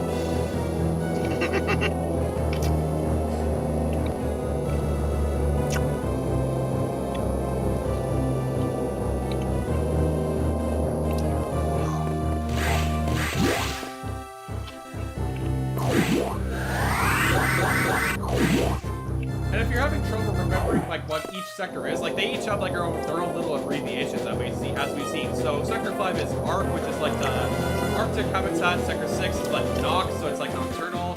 Sector 2 is tropical, so it's Tro. We have the aquatic environment in Sector 4, then there's Sector 3, and then we have Sector 1, which is a replica of SR388. You've been to this data room before, but I'll show you its position again. Not like we haven't visited it in a long time, but thanks for the reminder anyways, Adam. Now, move out. What'd you order there, boss? Chick-fil-A. Ah, Chick-fil-A. I've actually never had it before, so what's it like? It's phenomenal. Okay. I mean, when it comes to like fast food chicken, normally I just go KFC, and I don't think there's a Chick-fil-A where I live, but I'll have to consider it for the future. Just a heads up when you decide, don't go on Sunday. Okay, why not? Because they're not open Sundays. Oh, okay. But yeah, we're back here in Sector 5, and we can still see in the background that big shadow is floating by. Okay. This trip to Sector 5 shouldn't take very long at all because, you know, we've already unlocked the data room, so we don't have to worry about unlocking another security level in order to get, power bombs. But yeah, we have them now, and as opposed to, like, the usual 5 that we get started off with in, like, other games, it starts us off with 10 as opposed to, like, 5, so it's, like, twice as much as usual. Good. Yes, very That's good. phenomenal. That's great. And then again, in Metroid Samus Returns, and from what we've seen in Metroid Dread, they actually start you off with like more than 20 missiles at the beginning of those games. So even handier. Now here's where you have to set off a power bomb. All to reveal just a single block. Now we just gotta run and keep running because it's right behind us. It? The sacks. Now, we be very careful. We just gotta move over this way. Now, we can't use power bombs because it'll destroy the wall that's there and then it'll alert us to our presence. Like I said, it'll be literally like right there. Yeah, and plus it'll start attacking us with the ice beam. And even though we have the barrier suit and that we're safe from the ice beam, the ice beam can still do an insane amount of damage and kill us in a matter of seconds. So even though we're safe from the whole freezing aspect, we still need to be very careful around that thing.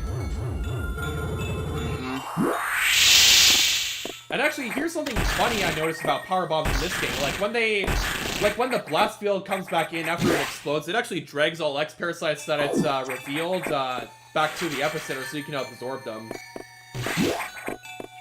So yeah, it's a fun little feature that I noticed in this game. It's like whenever there's whenever you kill an enemy with a power bomb, like the X parasites that make it up will just get absorbed towards the epicenter of the explosion. Oh. Actually, in not too long from now, I think I might just show you an example.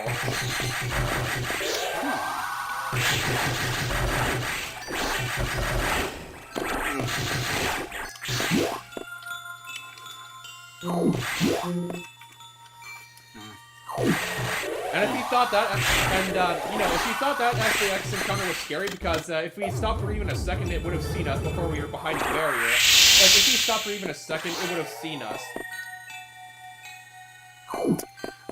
Even if we were behind the barrier?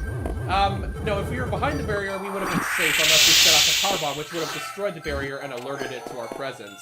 But then again, I'm not sure how it didn't. Lord. Yeah, then again, I'm not sure how it didn't see us when it came out of the door, literally a couple seconds after we did.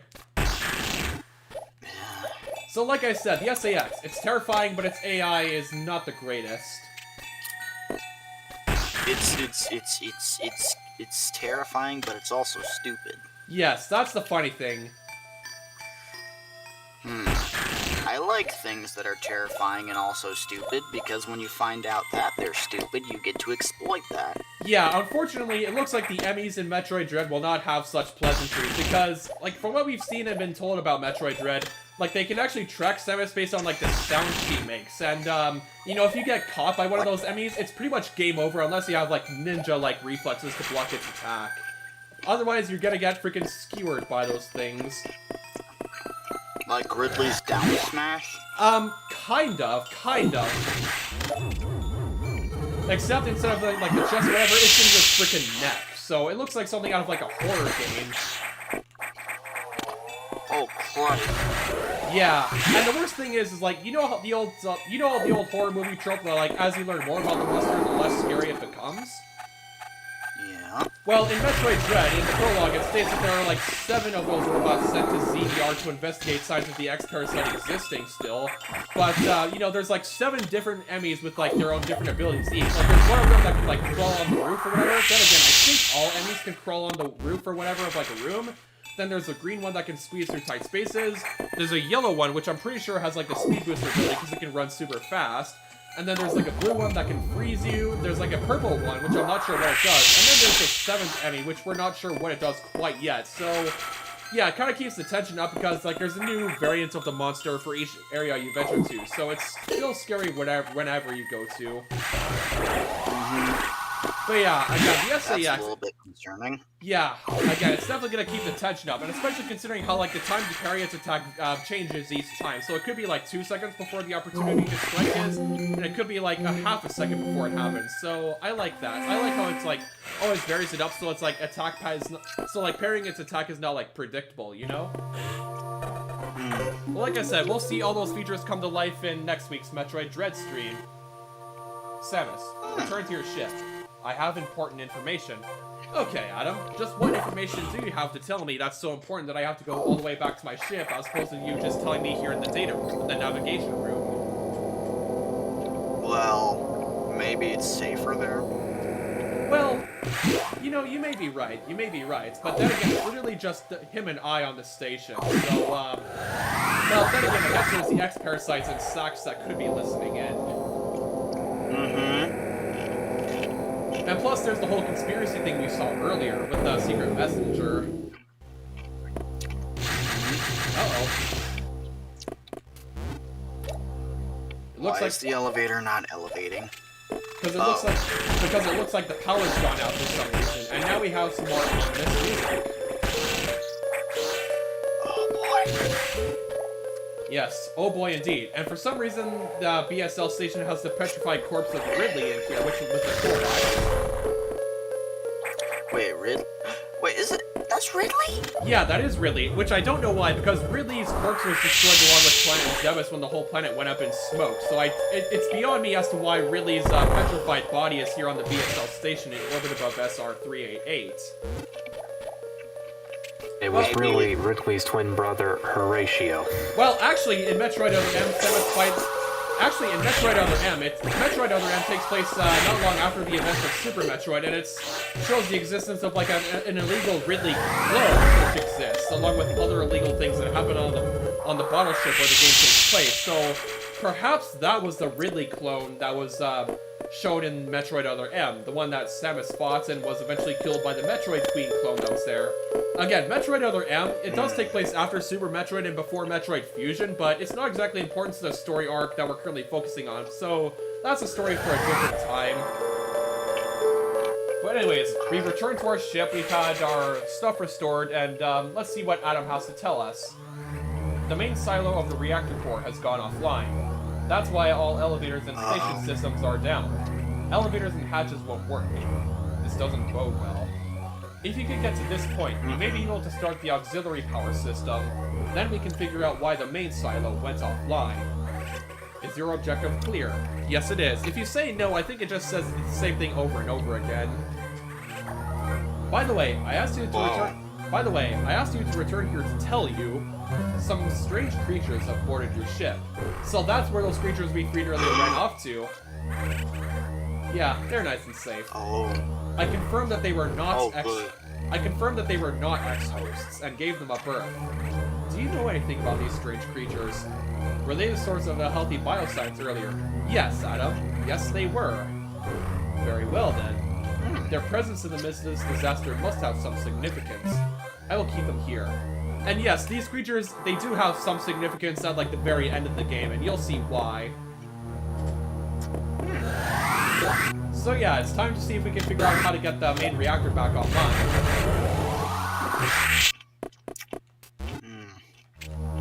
Whoa. Yep, here we are, down to the reactor silo. And here we are in the central reactor core. Tell me, is a lot of vegetation around the reactor supposed to be normal? Well, actually, it depends on what type of reactor it is, and it depends on how bad of a state it's in. Perhaps you're right. See, if it's, let's say, you know, done for, and it's leaking radiation, well, it depends. Well, I guess you're right, but obviously, according to Adam, this wasn't supposed to happen, so clearly it's the vegetation that's the cause of the power going out, and why we're essentially stuck until we can get it back online. There's corn growing off of it? No, there are vines growing on it from something that actually takes us back to Sector 2, the tropical habitat. Well, then again, this is space. Yeah, this is space, and, you know, vines, like, again, Sector 2 is like a jungle habitat, so, you know, again, that's actually where the vines are coming from. It's from those, it's from whatever's causing it in the tropical habitat. Well, you got a 50-50.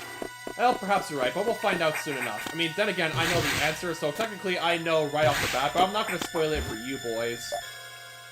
Oh, whoops. I mean, I really don't care. I did not mean to set off a power bomb, but even so, we have our way over here now. Ow. Was that the regular boom ball or the steroid boom ball? I accidentally set off a steroid boom ball.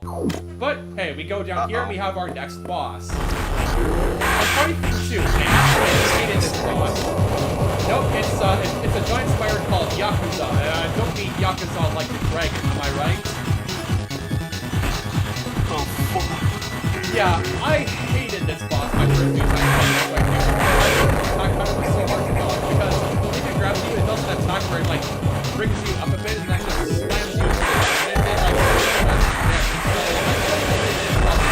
but you know, once you memorize this attack pattern, like you essentially just hiding in a corner with your morph ball to dodge it.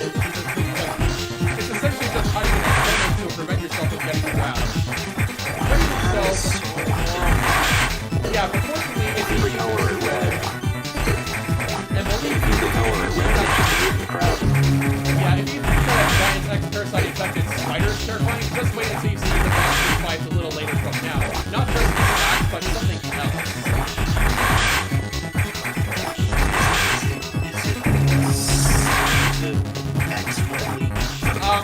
Well, we do call it Ridley, but still not the one I'm referring to. But yeah, like I said, I hated this boss my first few times playing Metroid Fusion because I couldn't memorize like the attack power, but again, eventually I figured out how to hide in corners, and eventually, again, this boss became a and yes, it's boss fight is the same as hide in a corner. Yeah, exactly. It's essentially the same principle as fighting like the Star Spawn boss in Metroid, like Super Metroid. But yeah, we have the space jump now, so we can somersault through the air endlessly. So it's essentially Samus' form of flying. I wonder how Samus doesn't get dizzy from doing this. I don't know. When you're in 0G for like a good amount of time, yeah, eventually it doesn't really become probably won't. Yeah, eventually it doesn't really become relevant to you. But then again, we're not exactly in 0G. Oh, hey, Sinister Psycho Chick. Oh god, I'm so sorry I didn't even see you here. But oh hey, nice to see you at the stream. Sorry, I'm just so focused on the game I don't read chat very often. But it's lovely to see you here. Digi Max, Sinister Psycho Chick's actually one of my oldest subscribers, and she's actually a big Metroid fan too. So her and I go way back. But yeah, I'm so sorry for not seeing you in the chat earlier. I was just focusing on the game. I'm sure you understand. Save rooms and recharge rooms are back online, but with only auxiliary power, no elevators or hatches will work. Without the main silo online, we're still stuck. I believe the source of the problem is the vegetation you saw earlier choking the reactor core components. I told you guys. We'll have to find the source of those roots to proceed. Okay, and according to what Ash says, Glitchy probably wouldn't have very much fun with that boss either.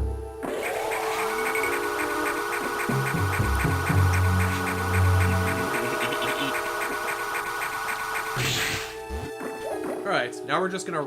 Yes, steroid boom balls indeed. However, unfortunately, we have bigger problems than... Yes, oh indeed. Yes, we go way back. Do you hear that music, guys? I hear it.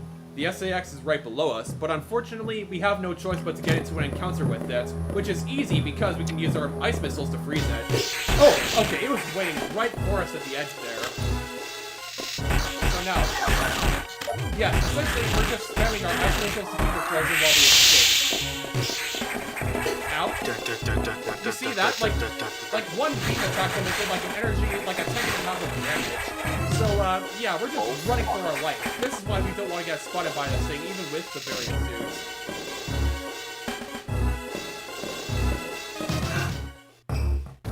Ah, sucker. You didn't bother to check behind the barrier here. Like I said, the SAS is extremely deadly, but incredibly stupid. Yeah. But yeah, we're back here in Sector 2 now. I've actually been thinking about a little something. what if we're playing as the X parasite and the SAX chasing the actual Samus? That's actually a good philosophical question, but in the prologue it clearly states that we're playing as Samus herself, and the SAX is the result of the surgically removed parts of her suits, replicating Samus with the DNA they absorbed. I mean, it's a good idea though, but unfortunately it's completely wrong. They really should have saved that prologue for the epilogue. Maybe to create a little more suspense, but I mean, obviously they didn't do that this game, so, I mean, again, like I said, we're just, this is just the result of, you know, that surgery and the infusion of Metroid DNA that's, made Samus the way she is, and the X-Parasites are mimicking her based off of, you know, the DNA they copied when they infected her and, parts of her suit that were removed. 0 out of 10, I would not play again. Yeah, it may feel like that your first few times playing Fusion, but trust me, it's still very fun to play aside from nearly getting killed by the SAX and whatever else. Okay, the source of the roost isn't too far away now. Alright, so here we have another Code Red X-Parasite. You might need some moderators for your chat. No, it's okay. I trust that, and I can let it slide. Now this is actually one of the easiest bosses in the game because you literally just spam missiles. I mean, of course you have to like triple the projectiles that can catch you so often, but you literally just beat this boss by spamming missiles at us. And of course, now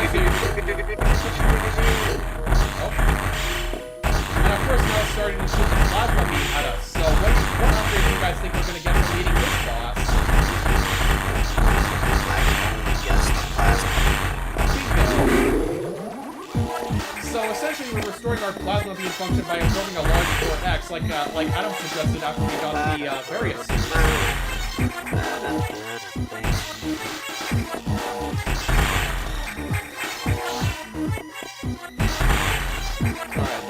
How many variations of the beam can you get? Well, essentially we only have one beam upgrade left, and that's the wave beam, which is what allows our beam to travel through walls. Oh gee.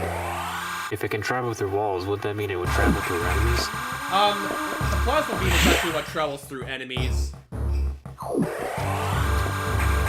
this is actually why I really like the plasma beam, because it essentially allows you to just tear through enemies like they're... It essentially allows you to tear through your enemies like they're wet sandpaper or wet tissue paper. Like that's just how powerful the plasma beam really is. And yes, that boss, you could say it's like Flower Mommy, but I don't know. I think its real name. I think that boss's real name was like Netori or something like that. But yeah, we got our plasma beam ability back, and additionally, we treated the source of the problem. So obviously, the patches and everything are back online with the reactor silo being restored.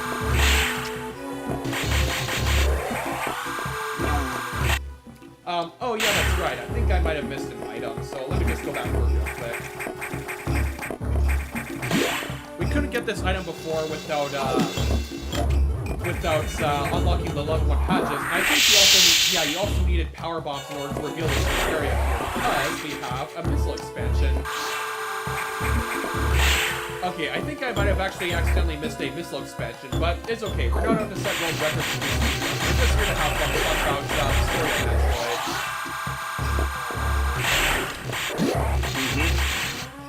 But yeah, just in case you're still confused, Max, the plasma beam lets us pierce through multiple enemies, and the wave beam is what lets our beam travel through walls. I was never confused. I was making a joke, because if something can travel through walls, wouldn't that make it be able to travel through enemies and vice versa? Oh, okay, I see what you're doing there. So, r/whoosh, am I right? Yes. What? You've restored plasma beam functionality? Most unexpected. Even so, continue to avoid the SAX for now. It too may be stronger. Of course. I mean, I don't know why you're so shocked, Adam. I mean, you literally proposed that we could recover our plasma beam by absorbing a core X like we did just then and there. Even so, continue to avoid the SAX. It too may be stronger. And you still Computers lack don't make feel abilities mistakes. crucial to survival. Wait a second. More trouble. We lack a few abilities. Yeah, we're still missing things like the screw attack and gravity suit. I've isolated the cause. There's been an explosion in the Sector 5 data room. Samus, go to Sector 5. Okay, so it looks like the X are once again sabotaging data rooms. The damage is staggering. Find out what's causing it. Okay, so we're heading back to the Canada environment. What do you think's causing the damage? Bill Swift. Exactly, Phil Swift. Yeah. Phil Swift. When he became infected by the X-parasites, he devoted his life not to fixing everything with flex tape, but to destroying everything with flex tape. Now that's a lot of damage. Yeah, exactly. To show you the power of flex tape, I saw this schooling unit in half, or I saw this data room in half.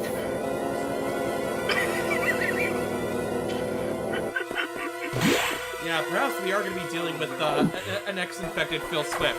Or we could be dealing with something more sinister. It's gotten worse. The damage appears to have been caused by a creature kept here by the researchers, who named it the Nightmare. Does that name ring a bell, Digi? The Nightmare? Do you remember it? I think it was like a trophy in Smash 4, and I think it's also a spirit in Smash Ultimate.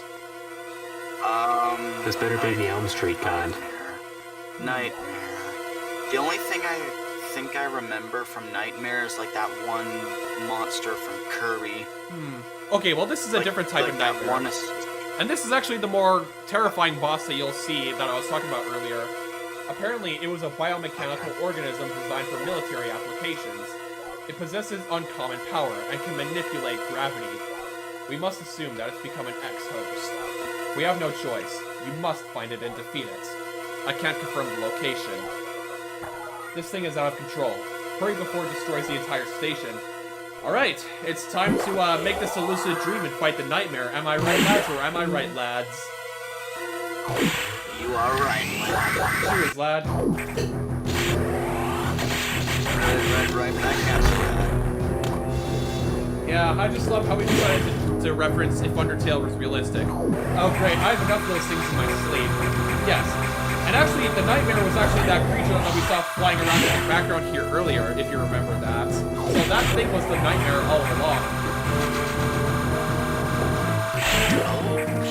And as we can see, it has caused quite a lot of damage to Sector 5 since we were last here.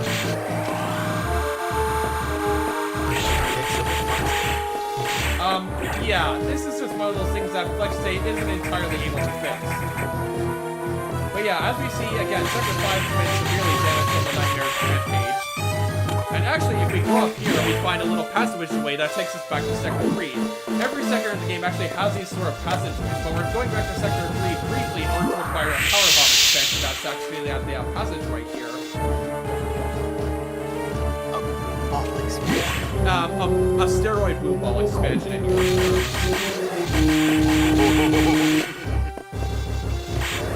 And yes, as you can see, the data room has been completely blown to hell by the Nightmare.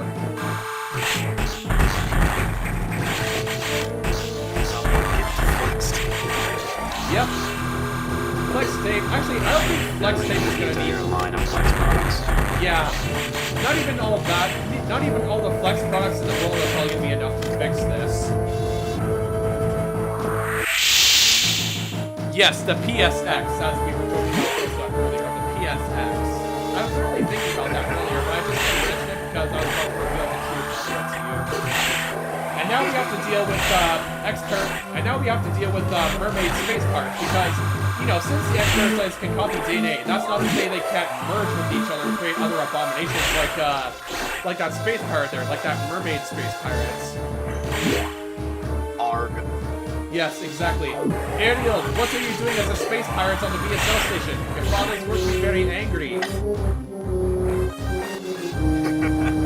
Ariel! You are not under Yes! You are no longer under the sea.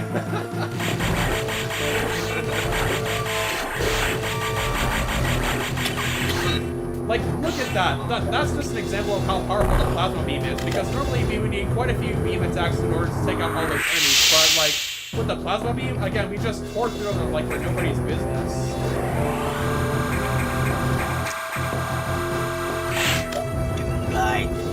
Yes, exactly. Actually, Samus Aran was like the OG Doom guy because, I mean, both of them are insanely strong and they've essentially like committed like mass genocide in a sense. So, yeah, again, I mean, obviously if you were to put these two in a fight with each other, it would be very, very interesting. Now, of course, we don't exactly have the time to get into the politics of all of this. We'll take that for a different video as to my opinions on who would win in a fight between Samus and the Doom Slayer. But all I can say for now is that it should be a very interesting fight to watch between those two.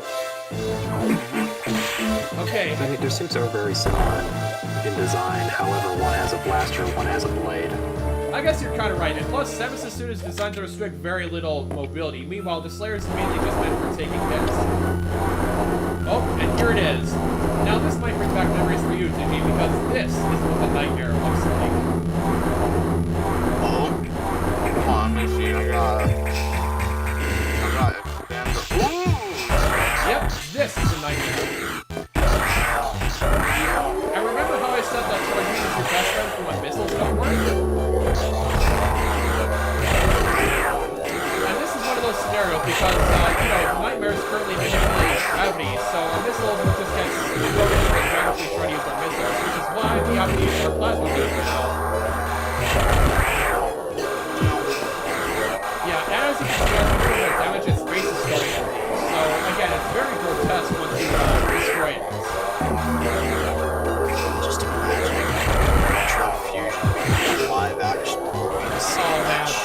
I would watch that. I would Yes. I would definitely watch it, but some characters are good. I don't want to instantly like other animals. Oh, okay, and there we go. We destroyed the gravity manipulating device. Now it's basically enough to reveal not just the option, but the 6 sides of the like I said, it's a rather terrifying boss. But now I'm actually thinking, if they do make a live-action Metroid movie, like, who do you think they would get to play Samus? That's actually a pretty interesting question. I'm not quite sure.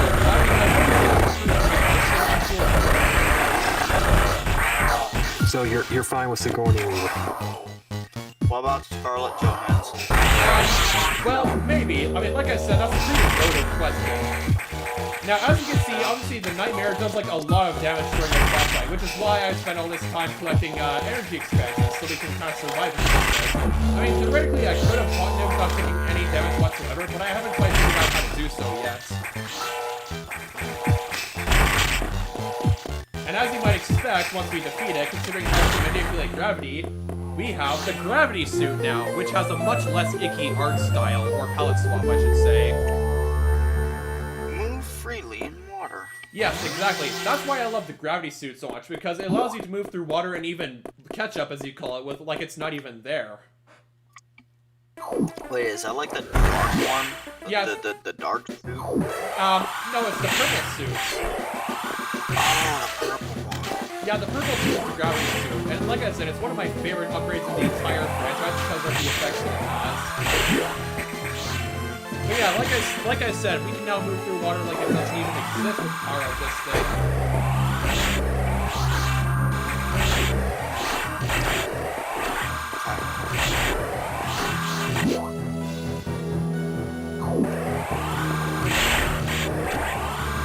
Now I'm actually kind of wondering if Dark Samus has a Darkness AX or whatever.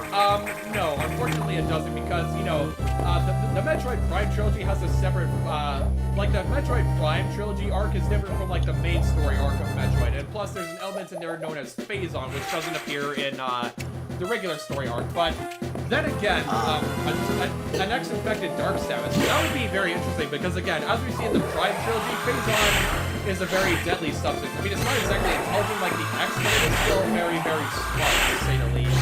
But like I said, that's a different story for a different time. So at this point, regular Metroid and Metroid Prime, they're two separate stories entirely?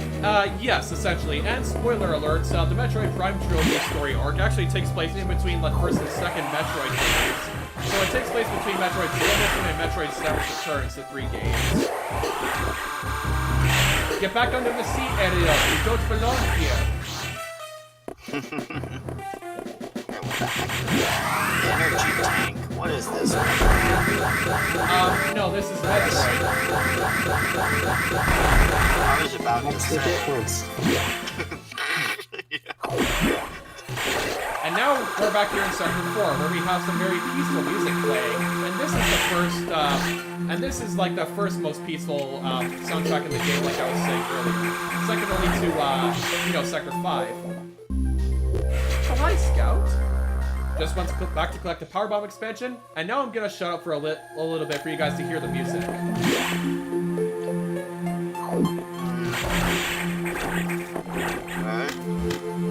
It's the type of music you can just sit down and study to, you know what I'm saying?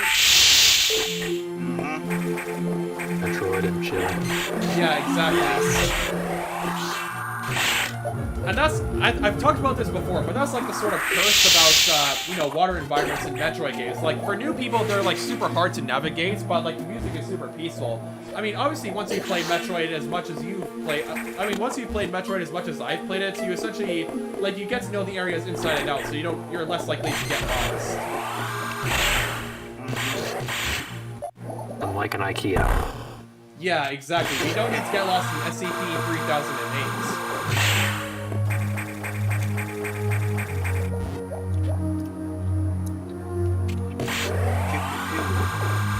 Alright, we're going down to get another energy expansion, which is not a Mega Man reference. But yeah, now this is actually a bit of an interesting sequence here, because you have to, like, not absorb X-parasites in order for them to, like, spawn, like, in order for them to, like, mimic different creatures, and then once you defeat those creatures, the hatch will become unlocked, as we see there. Oh, hi, Scout. Hi, baby. Do you want up on my lap? Do you want up on my lap? Scout's come to play Metroid. Yes, she has. She has. The heavy is dead. Yes, okay. Energy tank acquired. Okay, I'll pause the game for a quick second to let you up on my lap, baby. Hi, Scout. Do you have anything you would like to say to my viewers on YouTube? Rough. Bark. She just sniffed and licked the mic. Okay. Anyways, not too much longer for now. I have something to show you all. Okay, and I didn't mean to hit that virtual menu. Okay, it looks like Scout's she's just standing on the edge of my lap. Maybe she wants down. I don't know. I'll just let her do her own thing. Yeah. Now, if we try to progress to this area by going different directions, we'll see that the level 4 hatches are there, but unfortunately, as we all know, level 4 is like the highest security level and is currently locked. Uh-oh. But fortunately, we're actually going to go to the security room to unlock those things. Oh. So essentially, as of right now, we essentially have access to the entire station. Now, why this room doesn't flood when we came down from a room filled with water, I don't know, but we're not going to question it.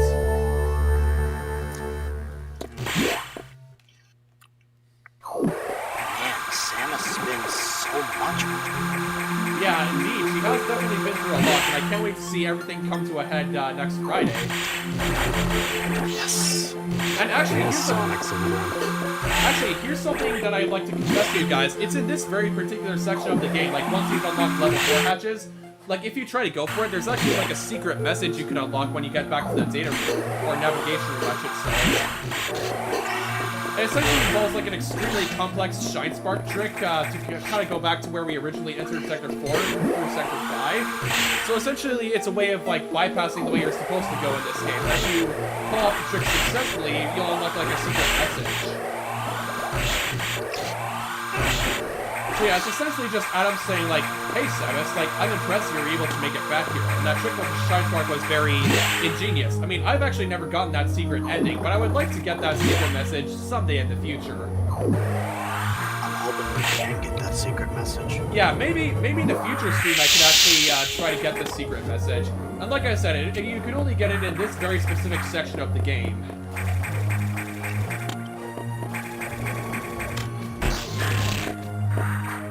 But yeah, perhaps in the future, after my Metroid Dread stream next Friday, I could try and host a stream where I attempt to try and perform the Shine Spark trick in order to get that secret message by Adam. And actually, a fun thing too, at like the end of the message, Adam actually breaks the fourth wall and saying, I wonder how many players will see this message. In which, according to someone in the YouTube comments, apparently more than 60,000 Metroid players have gotten that secret message. So yeah, it's something. Well, then let's make you 60,001. It's more than 60,000, so that number has likely grown to closer to 70,000 by now. I don't know the exact statistics, but again, I hope to try and get that secret message someday in the future. Okay. I'm hoping so too. Yeah. Now, of course, unfortunately, by getting the secret message, you're actually bypassing an upgrade that you can get at the data room here in Sector 4, which we can go to now that we have level 4. Yeah, I mean, it's not really important, but it's still a very nice upgrade to have. But remember how earlier Adam mentioned that, you know, there's missile update, like, remember how Adam originally told us that, like, you know, you can get missile upgrade data in the Sector 4 data room here, but it's locked with a level 4 hatch. Now, that's the exact same data room that we were talking about earlier. Now, I'm just going back and forth because I want to try and get another Shine Spark going to get our next steroid booth expansion. And there we go, we got it now. Okay, Scout's just standing on the edge of my lap like some... I don't know. Okay, now Mafuda's white because he's standing on my lap too. Sorry, Muff, I can't let you up because Scout's already on my lap and I have a thing in my hand. Muff, sorry, buddy. I'm still mad at you for getting into my ravioli earlier when I went to the bathroom. So consider this revenge or justice. Okay, so as we see, we can't exactly go through this area here because there's these things blocking us. Even if we try to freeze them with missiles, they'll just boost us back.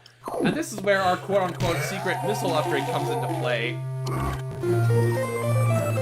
Okay. So the upgrade we just acquired is called Diffusion Missiles, and essentially they're like a charge beam for like missiles, and you'll see why in just a moment.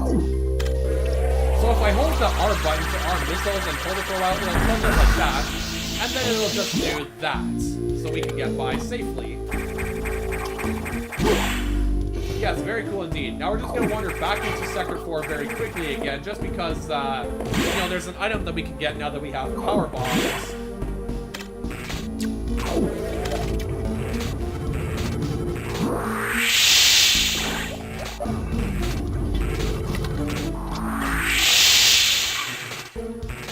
Okay, wait, I think there's also a missile expansion that I almost missed, so let's just go back for that quickly before we hit the navigation here.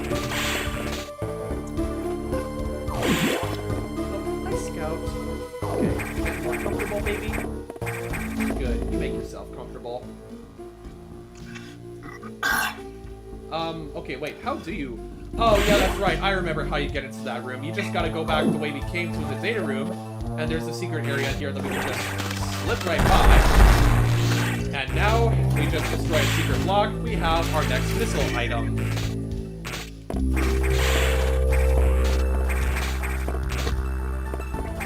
Okay, now we're officially done here at Sector 4, so it's time to uplink to Adam after we defeated the nightmare. Yeah.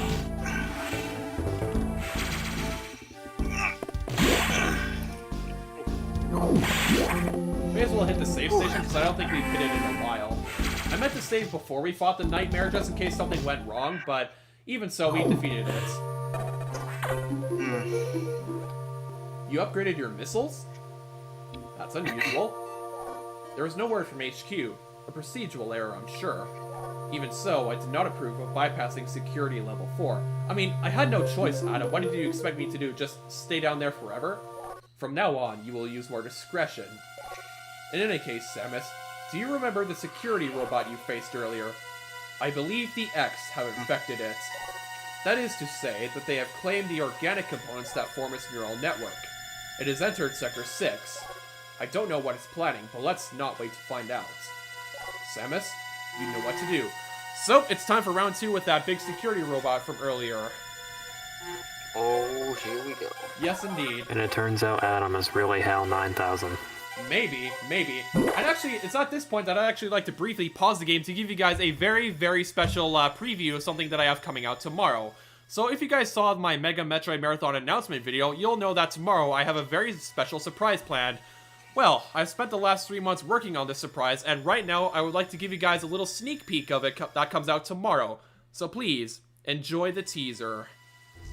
What?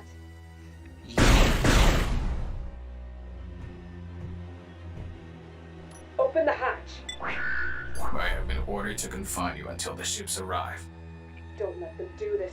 Can't you see what's going to happen, Adam? Adam? Who is Adam? A friend of mine. And there you have it, ladies and gentlemen. That was about 28 seconds worth of footage from a Metroid Fusion animatic that I've been working on for some time now. Now, if I just quickly go over to my Creator Studio, the page that counts down to the premiere of the video is live right now. So, the Metroid Fusion animatic actually premieres at about 1 p.m. Mountain Daylight Time tomorrow. So that's like 23 hours from now. But, of course, again, if you take a look at my channel, you will see that there's the live countdown page leading up to the premiere of the animatic. But of course, for my buddies here at AVS, you'll get a special early screening of it tonight after the stream. What did you guys think of it? It was nice.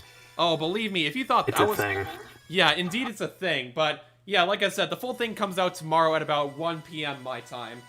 But anyways, now that our preview is finished, it's time to go fight that security robot for the second time.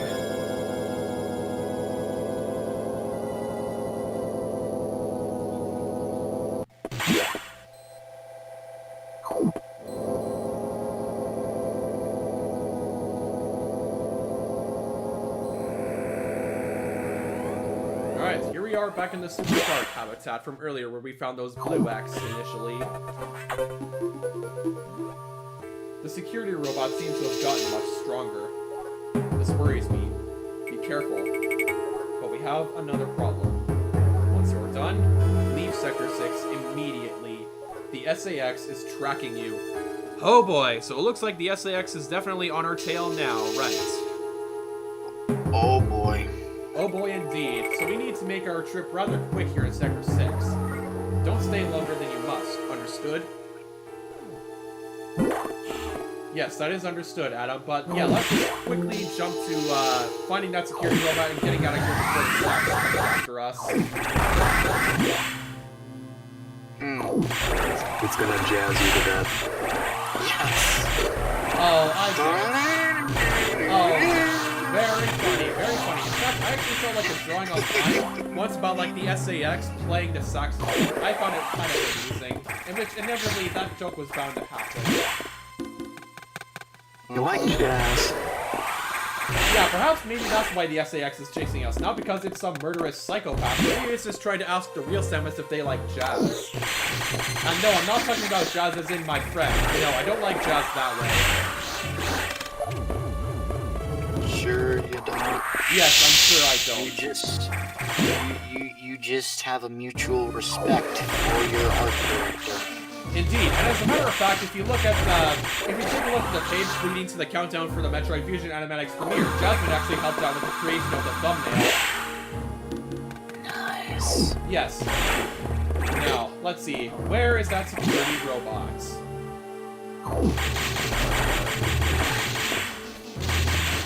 Sorry, we haven't shipped it yet. It's still at the Amazon warehouse. Yep. Okay, so we go further along and we see there's a sort of gateway right here. Warning, no entry without authorization. You didn't get it with Prime. No, unfortunately we didn't. Warning, no And now entry there's a without PA system saying, authorization. warning, no entry without authorization. So it clearly must be some sort of secret area. Warning, no entry without authorization. And actually, as a matter of fact, you have to do that because as we see, the students started to rumble, and that's what actually, like, setting off the alarm is actually what brought that security robot Warning, to us. no entry without authorization. Now we have to set off a power bomb right off the bat because there's a secret lab, there's like a bunch of boxes right up here. And we have to be careful because the water is actually electrified. But nonetheless, how's it going, Metroid Dread? I've got more secrets to I hope you like it.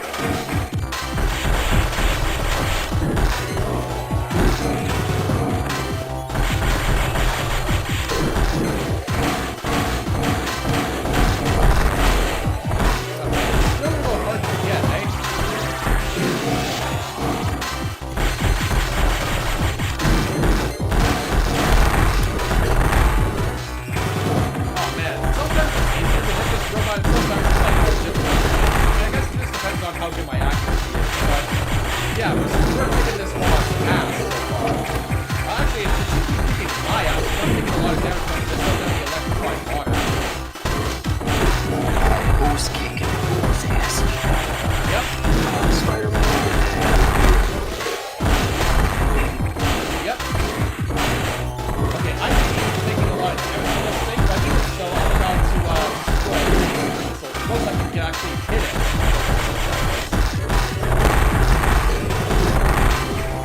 Okay, I think it's almost destroyed. It just needs a little bit more resource. There we go. And we can see that it becomes some big floating crate as a result of it being infected by cats. And this is actually where we got the wave being upgrade. The last I find it kind of strange because it didn't have any attacks that like penetrate through walls and stuff. But even so, I'm not really complaining. We have the wave beams, so we're really able to hit stuff from behind walls. Okay, we got the wave beam, and now we have to get out of here before the Sax comes for us. Warning, no entry without authorization. Warning, no entry Okay, without what was that again? I'm authorization. sorry, I'm paying attention to the game and trying not to get killed, so, like, No what entry reference was without that? authorization. It was from Epic Sax. Oh, okay. Yeah. Honestly, Warning. I don't know if you guys actually be less scary or even more terrifying with, if, like, instead of just hearing the footsteps and that ominous music, you just hear a saxophone steadily approaching. Warning, Somebody no mod it. entry without authorization. Don't get any ideas, chat. Warning, no entry But alas, with the without wave beam, we seem to have authorization. wandered into a sort of restricted area. Somewhere we're probably no not entry supposed to without be. authorization. I mean, isn't Look everywhere at that, where you're guys. not supposed to be? Metroids. But we exterminated the species, so what are the Metroids doing on this space station? Oh, and what's worse, yeah, we see their different evolutionary forms. Like, we have the larva, we have the alpha Metroids, gamma Metroids, and even the zeta Metroids. Albeit their designs look a little bit different in Samus Returns. Scary. Not as scary as the fact that the SAX is literally right here. Fire alert. Fortunately, it's too busy attacking the Metroids out of instinct to attack its natural predators and to focus on us. 60 seconds. And now we have a minute to get out of this lab. It's pretty easy, but if you hit, like, the Metroids won't actually hurt you, but they'll, like, mess up your space jump. But boom, we made it out of there in just, like, less than 10 seconds. And there goes Go. And there goes the restricted lab, and the SAX along with it. Until it comes back for the sequel. Who knows? Samus, you shouldn't have done that. You ignored your orders. You may have to pay a price for that quite soon. We've got bigger issues than that, Okay, but Al. you care to explain why the hell I found Metroids in that lab? A species that I was explicitly hired by the Federation to exterminate? As you can see, the Federation has been secretly working on a Metroid breeding program. For peaceful application only, of course. Please understand. But perhaps you already knew of this program's existence. No, I did not. Certainly you must have had your doubts when you saw Sector 1, a faithful replica of the SR-388 ecosystem, ideal for raising Alpha, Gamma, Zeta, and even Omega Metroids. So all this time, the Federation was lying to us. This research even uncovered techniques for rapid growth. Imagine creating an Omega from a larval Metroid in days. For those of you who don't know, like, the Omega Metroid is like one step down from, like, the Queen Metroid. But that research has finished. The X has smelled out its natural enemy, and one of the SAX is on its way here. One? Are you saying there are more than one SAX? Don't be so surprised, Samus. What? You know that the X reproduce by asexual division. Because of this mechanism, there are now no fewer than 10 SAX aboard this station. So that thing was one of so many, so the SAX isn't gone yet. Rather startling, huh? But that's unfortunately just how X-parasites work. Samus, you must go. Get out. If you stay too long, the SAX will destroy you. Stop only at a navigation room to uplink to me. I don't know how HQ is going to take this, but you need to report to them immediately. Now get going. So, that's something. We uncovered the Federation's dirty little secrets, and we just learned that there's 10 of those sax things roaming around the station, out for our blood. Oh shit. Each with different songs. And here we have another Samus soliloquy. The The real Adam would have said the same thing about that incident, but he would have softened the blow. He was relentless in his criticism, but he always cared. He was not a machine obsessed with duty. No such compassion could exist in that computer. So here we see Samus actually starting to doubt her loyalty to the Galactic Federation that she's served for so long because, you know, again, she just found them replicating a species that they specifically hired her to exterminate, and of course, here we find Samus just beginning to question her trust with the Federation, and of course, again, questioning, you know, just how this computer that she named Adam after her former commanding officer and father figure. Yeah, I'm not sure if I think I have mentioned this earlier, but like the real Adam, like Samus looked at the real Adam as a sort of father figure to her because of, you know, the fact that her real parents were murdered by Ridley. So, and plus the fact how Adam treated her with such genuine respect, as opposed to like looking down upon her as well, like some of her other squad mates might have. But yeah, even so, we find that the Galactic Federation may not be as good as Samus thought it once was. Because again, we just caught them quoting a species that was thought to be extinct, that was brought to extinction by Samus herself. And now we have to deal with golden space pirates, which are only vulnerable when you shoot them in the back.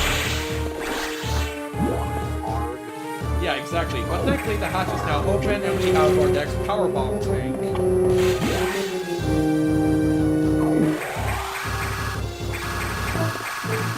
Yeah, well, that's one way to learn about your other siblings, indeed, Ash. That is indeed one way to learn about your other siblings. Learning that they just multiplied exponentially after you uncover your government secret with dirty little secrets.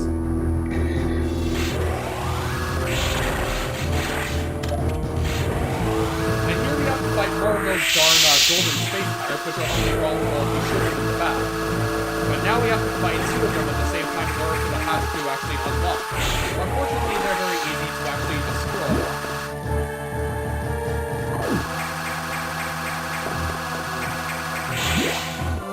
Alright, we're almost at the end of the game, guys, so it's not too much longer from now. I'm taking damage a little bit from acid, but that's okay.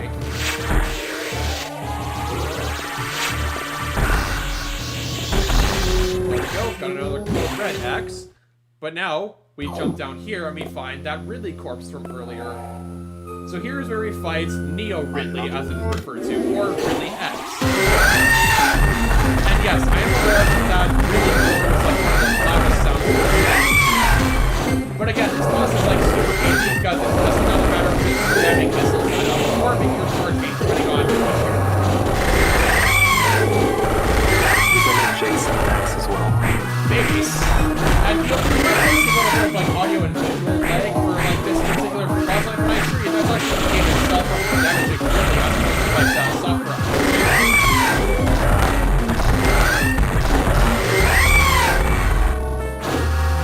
I just feel like using my charge beam on really because I feel like I actually have to drop that faster because again the charge beam is your best weapon. And actually I even argue and say the charge beam is more powerful than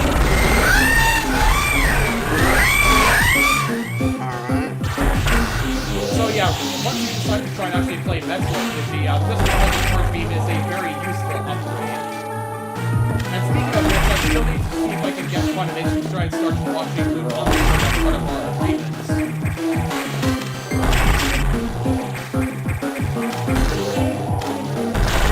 Okay, that's the last Core X we have to defeat, and with it we have the Screw Attack, aka the origin of Samus's Up Special.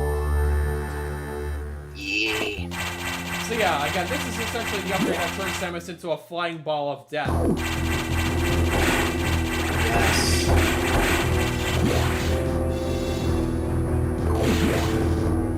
Alright, Did you play Metroid Pinball? No, I've actually never played that. I don't think I've really played like the spin-off games like, I'm saying, would you? Probably not. I'm not really into like the spin-off Metroid games, like Hunters and Federation games. Then again, I am absolutely, like, people say Metroid Other M is like the worst game in the Metroid franchise. I mean, in Metroid Prime Federation Force, you're not even playing as Samus, you're just playing as some Federation troopers in mech suits. Like, people say that Other M was a bad game. I mean, take a look at Federation Force. That was just an outright disgrace. Because again, how can you have Metroid without our girl Samus? Like, you just can't. It's like having Peach without Doom Slayer, or like Mario without Mario. Like, it's just not a Metroid game. Or Sonic without Sonic. The list goes on. Well, actually,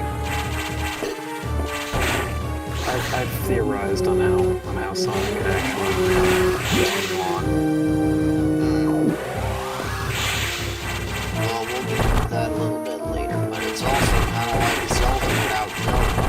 Or Link. Right. Again, I'm one of the You mean I've never Zelda? played a Zelda game before.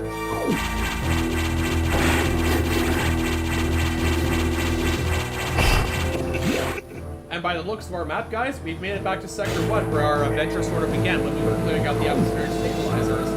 But hold on, this wasn't here before. Everything looks like teeth. Perhaps you're right, but like I said, that shell we saw just a moment ago, that was not there before. So, yeah, it appears that even though we destroyed the lab full of Metroids, one of them might have escaped. So yeah, that could have some ramifications a little bit later, but I won't spoil it for now. And yes, we're just coming back here briefly because there's a couple items that require us to shine spark one more time.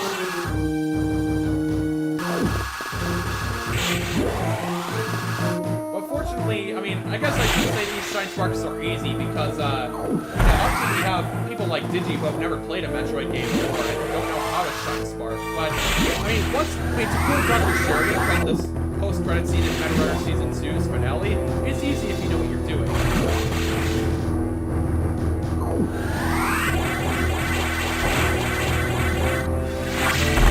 Alright, and there we go. We have one of our last power bomb expansions. Now we just no, like I said, there's actually a couple more power bomb tanks we can actually collect in this run.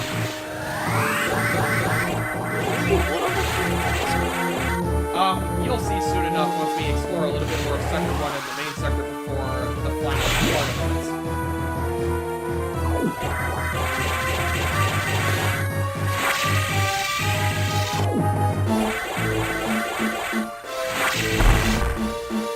And here we are. That's our last energy expansion for this game. There was an energy tank I could have collected in Sector 2 when we were last there, but I accidentally forgot to collect it. So our item collection rate will be a little bit lower than my previous runs, but it's okay, isn't it? And plus, we essentially have all of our abilities, so it's not like it really matters.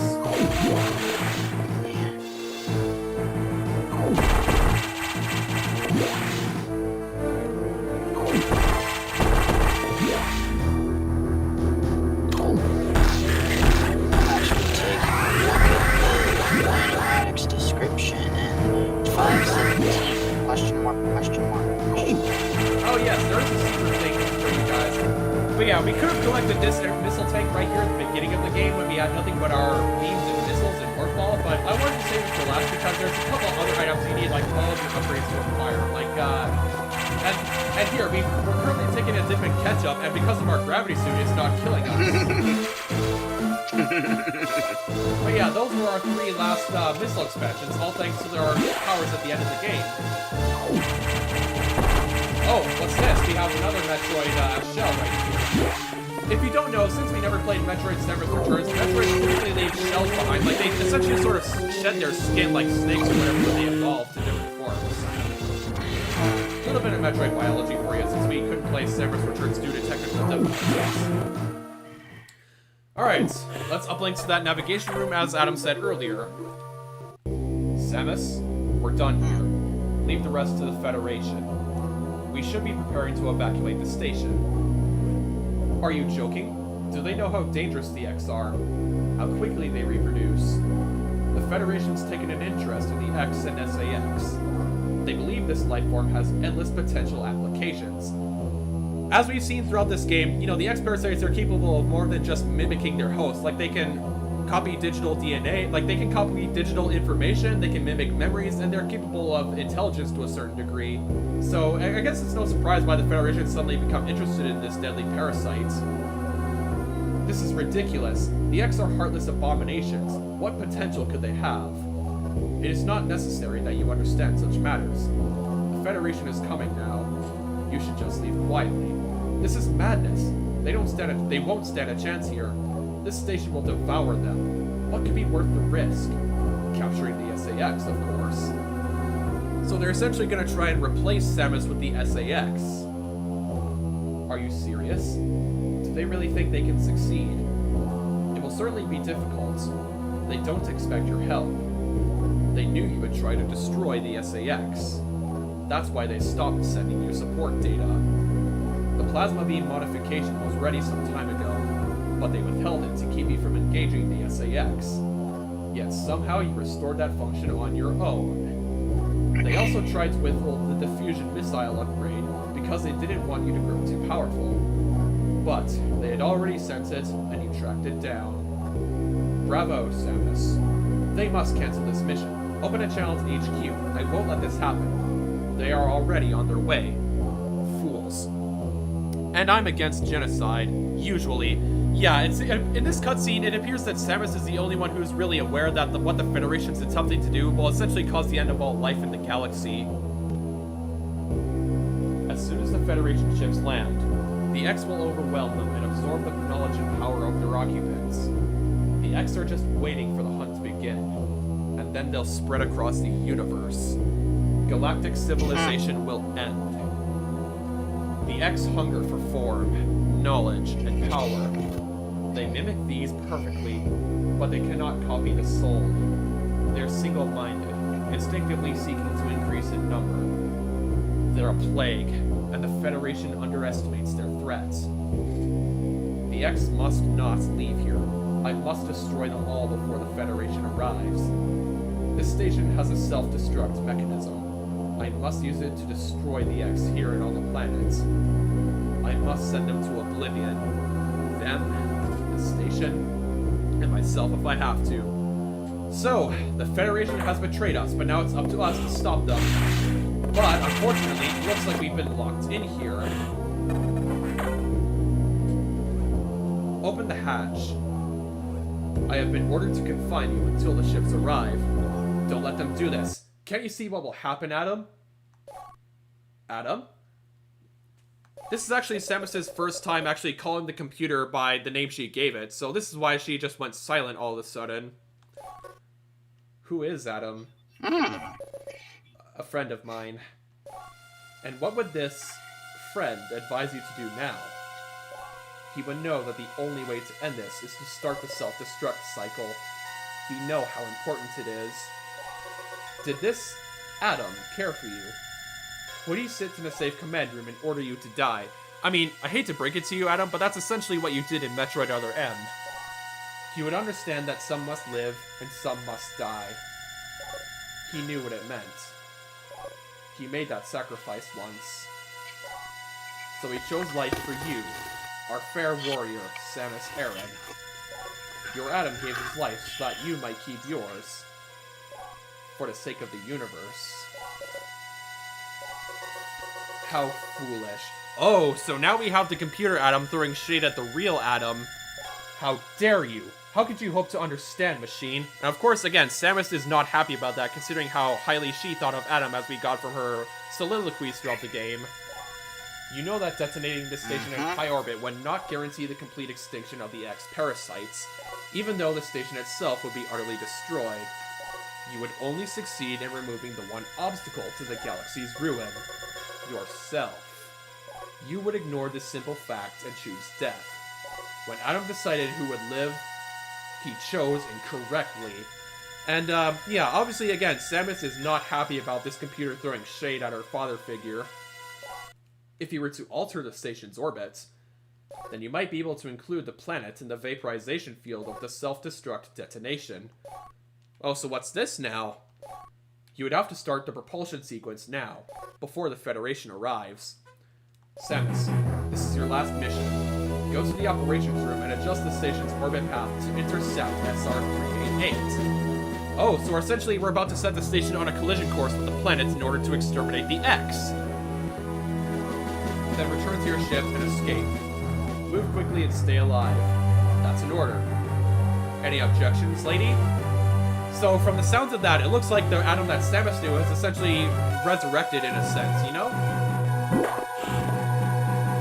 Honestly, I found that entire cutscene where we're chatting with Adam to be very powerful because, you know, Samus is like arguing with Adam and knowing that she seems to be the only one who's aware like what the Federation is doing will essentially doom everything. And yeah, now essentially like her father figure has essentially sort of come back to life in the form of this computer, if that makes any sense whatsoever. And unfortunately, I think I might have accidentally missed a power bomb tank in Sector 1 before we went in there, but we can't go back for it now. But besides, we have one more power bomb tank we can.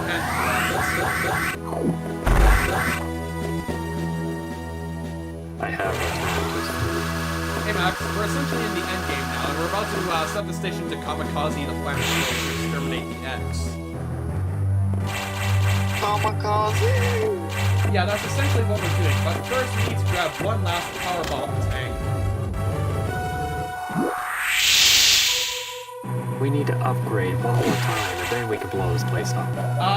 Actually, I hate to break it to you, Max, but we have all of our abilities, so we're essentially fully powered and ready to set the station on a collision course in order to stop the Federation from unintentionally dooming the galaxy by the hands of the X-Parasite.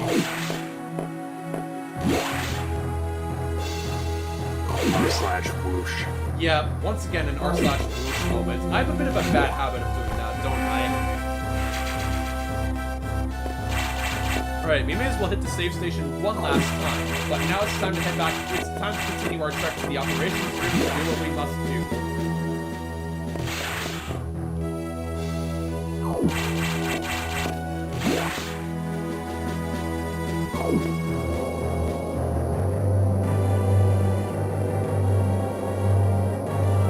Okay, here we are, the operations deck. This is it, guys. This is the end of the game.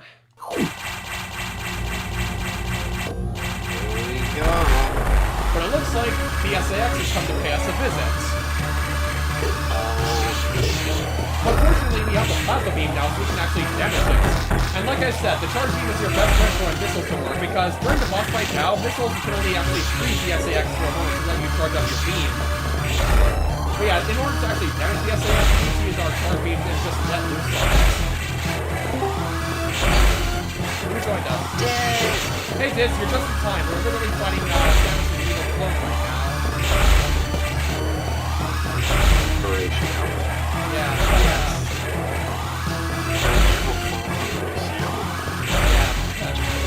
Oh, okay, it looks like we beat the SAS, but now we're going to get involved in this abomination. Body attack. Yeah, body attack. Why not? It is Even so, it goes down super easy. It's usually the first case boss fight that's the hardest, but like the other two boss fights are super easy. And now we have one more 4X to fight. This is actually where you could get the ice beam from, even though we have our ice missiles. And actually, during one of my previous ones recently, I actually beat the SAS without taking any damage whatsoever. That wasn't the case with this run, but yeah, I beat the SAS with no damage. Oh, and it looks like the SAX escaped before we could absorb it. And it also looked like Diz left before we could finish. Diz was an SAX. Maybe. Propulsion sequence activated. Destination, planet. Alright, here we go, guys. We have 3 minutes to get off this place before we destroy an entire planet for the second time. Destination, planet. 388.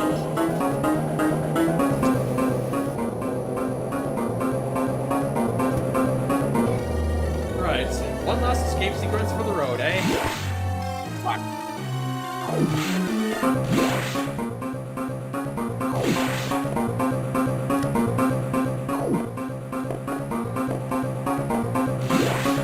And yes, I am aware that the escape theme in most Metroid games is similar to Ridley's theme, which it is in some games.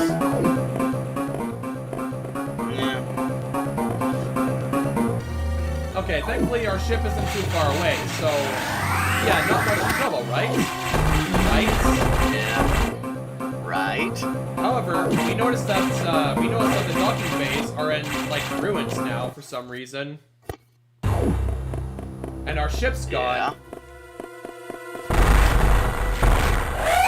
And that So would, we're kind of fucked. and that's the Omega Metroid that must have escaped. And now we're down to like 1 HP. Uh-oh.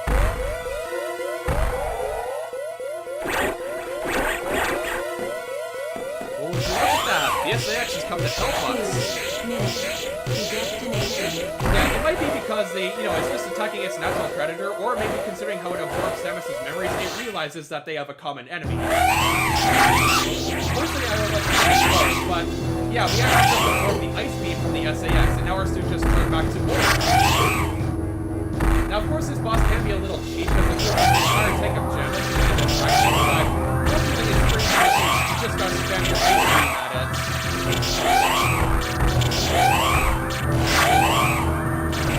Alright, I've taken on the entire Metroid Fusion before, I'm not afraid to take on one last Metroid. Exactly. Yes. And that's it, guys. And look at that, our ship's come to pick us up after defeating the Omega Metroid. Alright, beat me up, Scotty. We gotta get out of here. That's a Star Trek reference. Yes, I'm aware. Yes, to all your people who don't watch Star Trek. Yes. And alas, Which is like SR388 is 90% of the gone, population. and the X-Parasites along with it. That perfect military mind. The wisdom of Adam Malkovich continued to serve even after death. Until today, I had no idea that the minds of leaders and scientists were frequently being uploaded to computers. My incredible reunion with Adam may have saved the universe. So before Adam died, his consciousness must have been uploaded to the computer, which was the computer that was helping us throughout this whole journey. But how will the beings of the universe view our resolve? I doubt they will understand what we did, the danger we barely averted. They will hold tribunals and investigations. They will hold us responsible. Adam understood this, and he spoke to me in my anger. Do not worry. One of them will understand. One of them must. I have reflected upon his words, and I see the wisdom in them. We are all bound by our experiences. They are the limits of our consciousness. But in the end, the human soul will ever reach for the truth. This is what Adam taught me.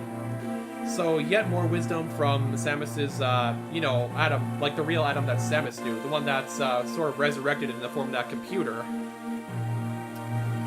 Just one detail still bothers me. This ship can only be started manually. Yet, before I faced the Omega Metroid, the ship moved on its own, guided by someone's hands. Is it possible? Adam?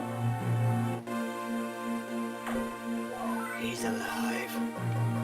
Lady, what's trouble? No, it's his twin brother. You wonder how I started the ship.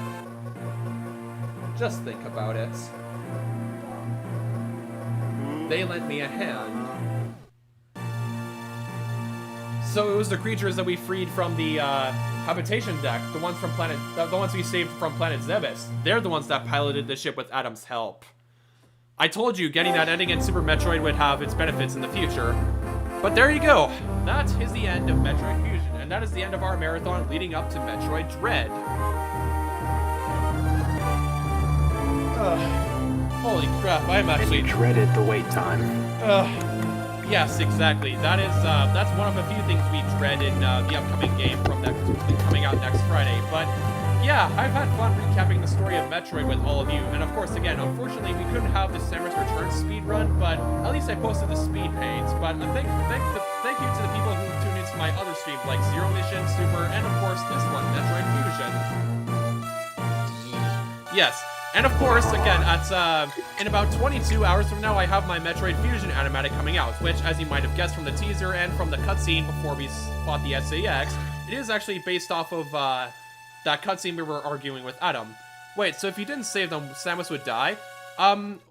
Well, essentially she would have, but, I mean, Super Metroid and Metroid Fusion are different games, so if you didn't save the animals, I guess nothing would happen, but for the sake of continuity, we saved the animals in Super Metroid, just because it'd make a bit more sense. But yeah. So you're telling me there's no leprechauns in this? unfortunately, no. We just have space koalas and space ostriches, or whatever it is. But yeah, next Friday we Damn, have... the leprechaun must have went back to the hood. Yeah.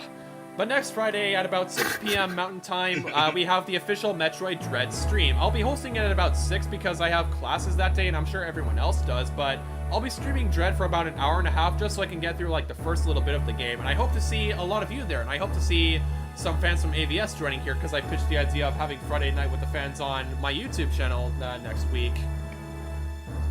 Yeah. But yeah, as stated earlier, the animatic comes out in about 22 hours, so feel free to tune into the premiere when that goes live. All right, and we I'm have already tuned. Yep, and now we have just one last show of Samus before the end of our journey. All right, let's see. Take it off. And yes, that is indeed that is where the one palette swap for Zero Suit Samus came from in Smash Bros. Clear time, 1 hour Yes. and 37 minutes. Awesome. Rate for collecting items, 73%. Like I said, we missed a few of them. See you next mission. Indeed, Samus, we will see you in the next mission on Friday at 6 p.m. You guys ready? Right. Oh, I hope all of you are ready too.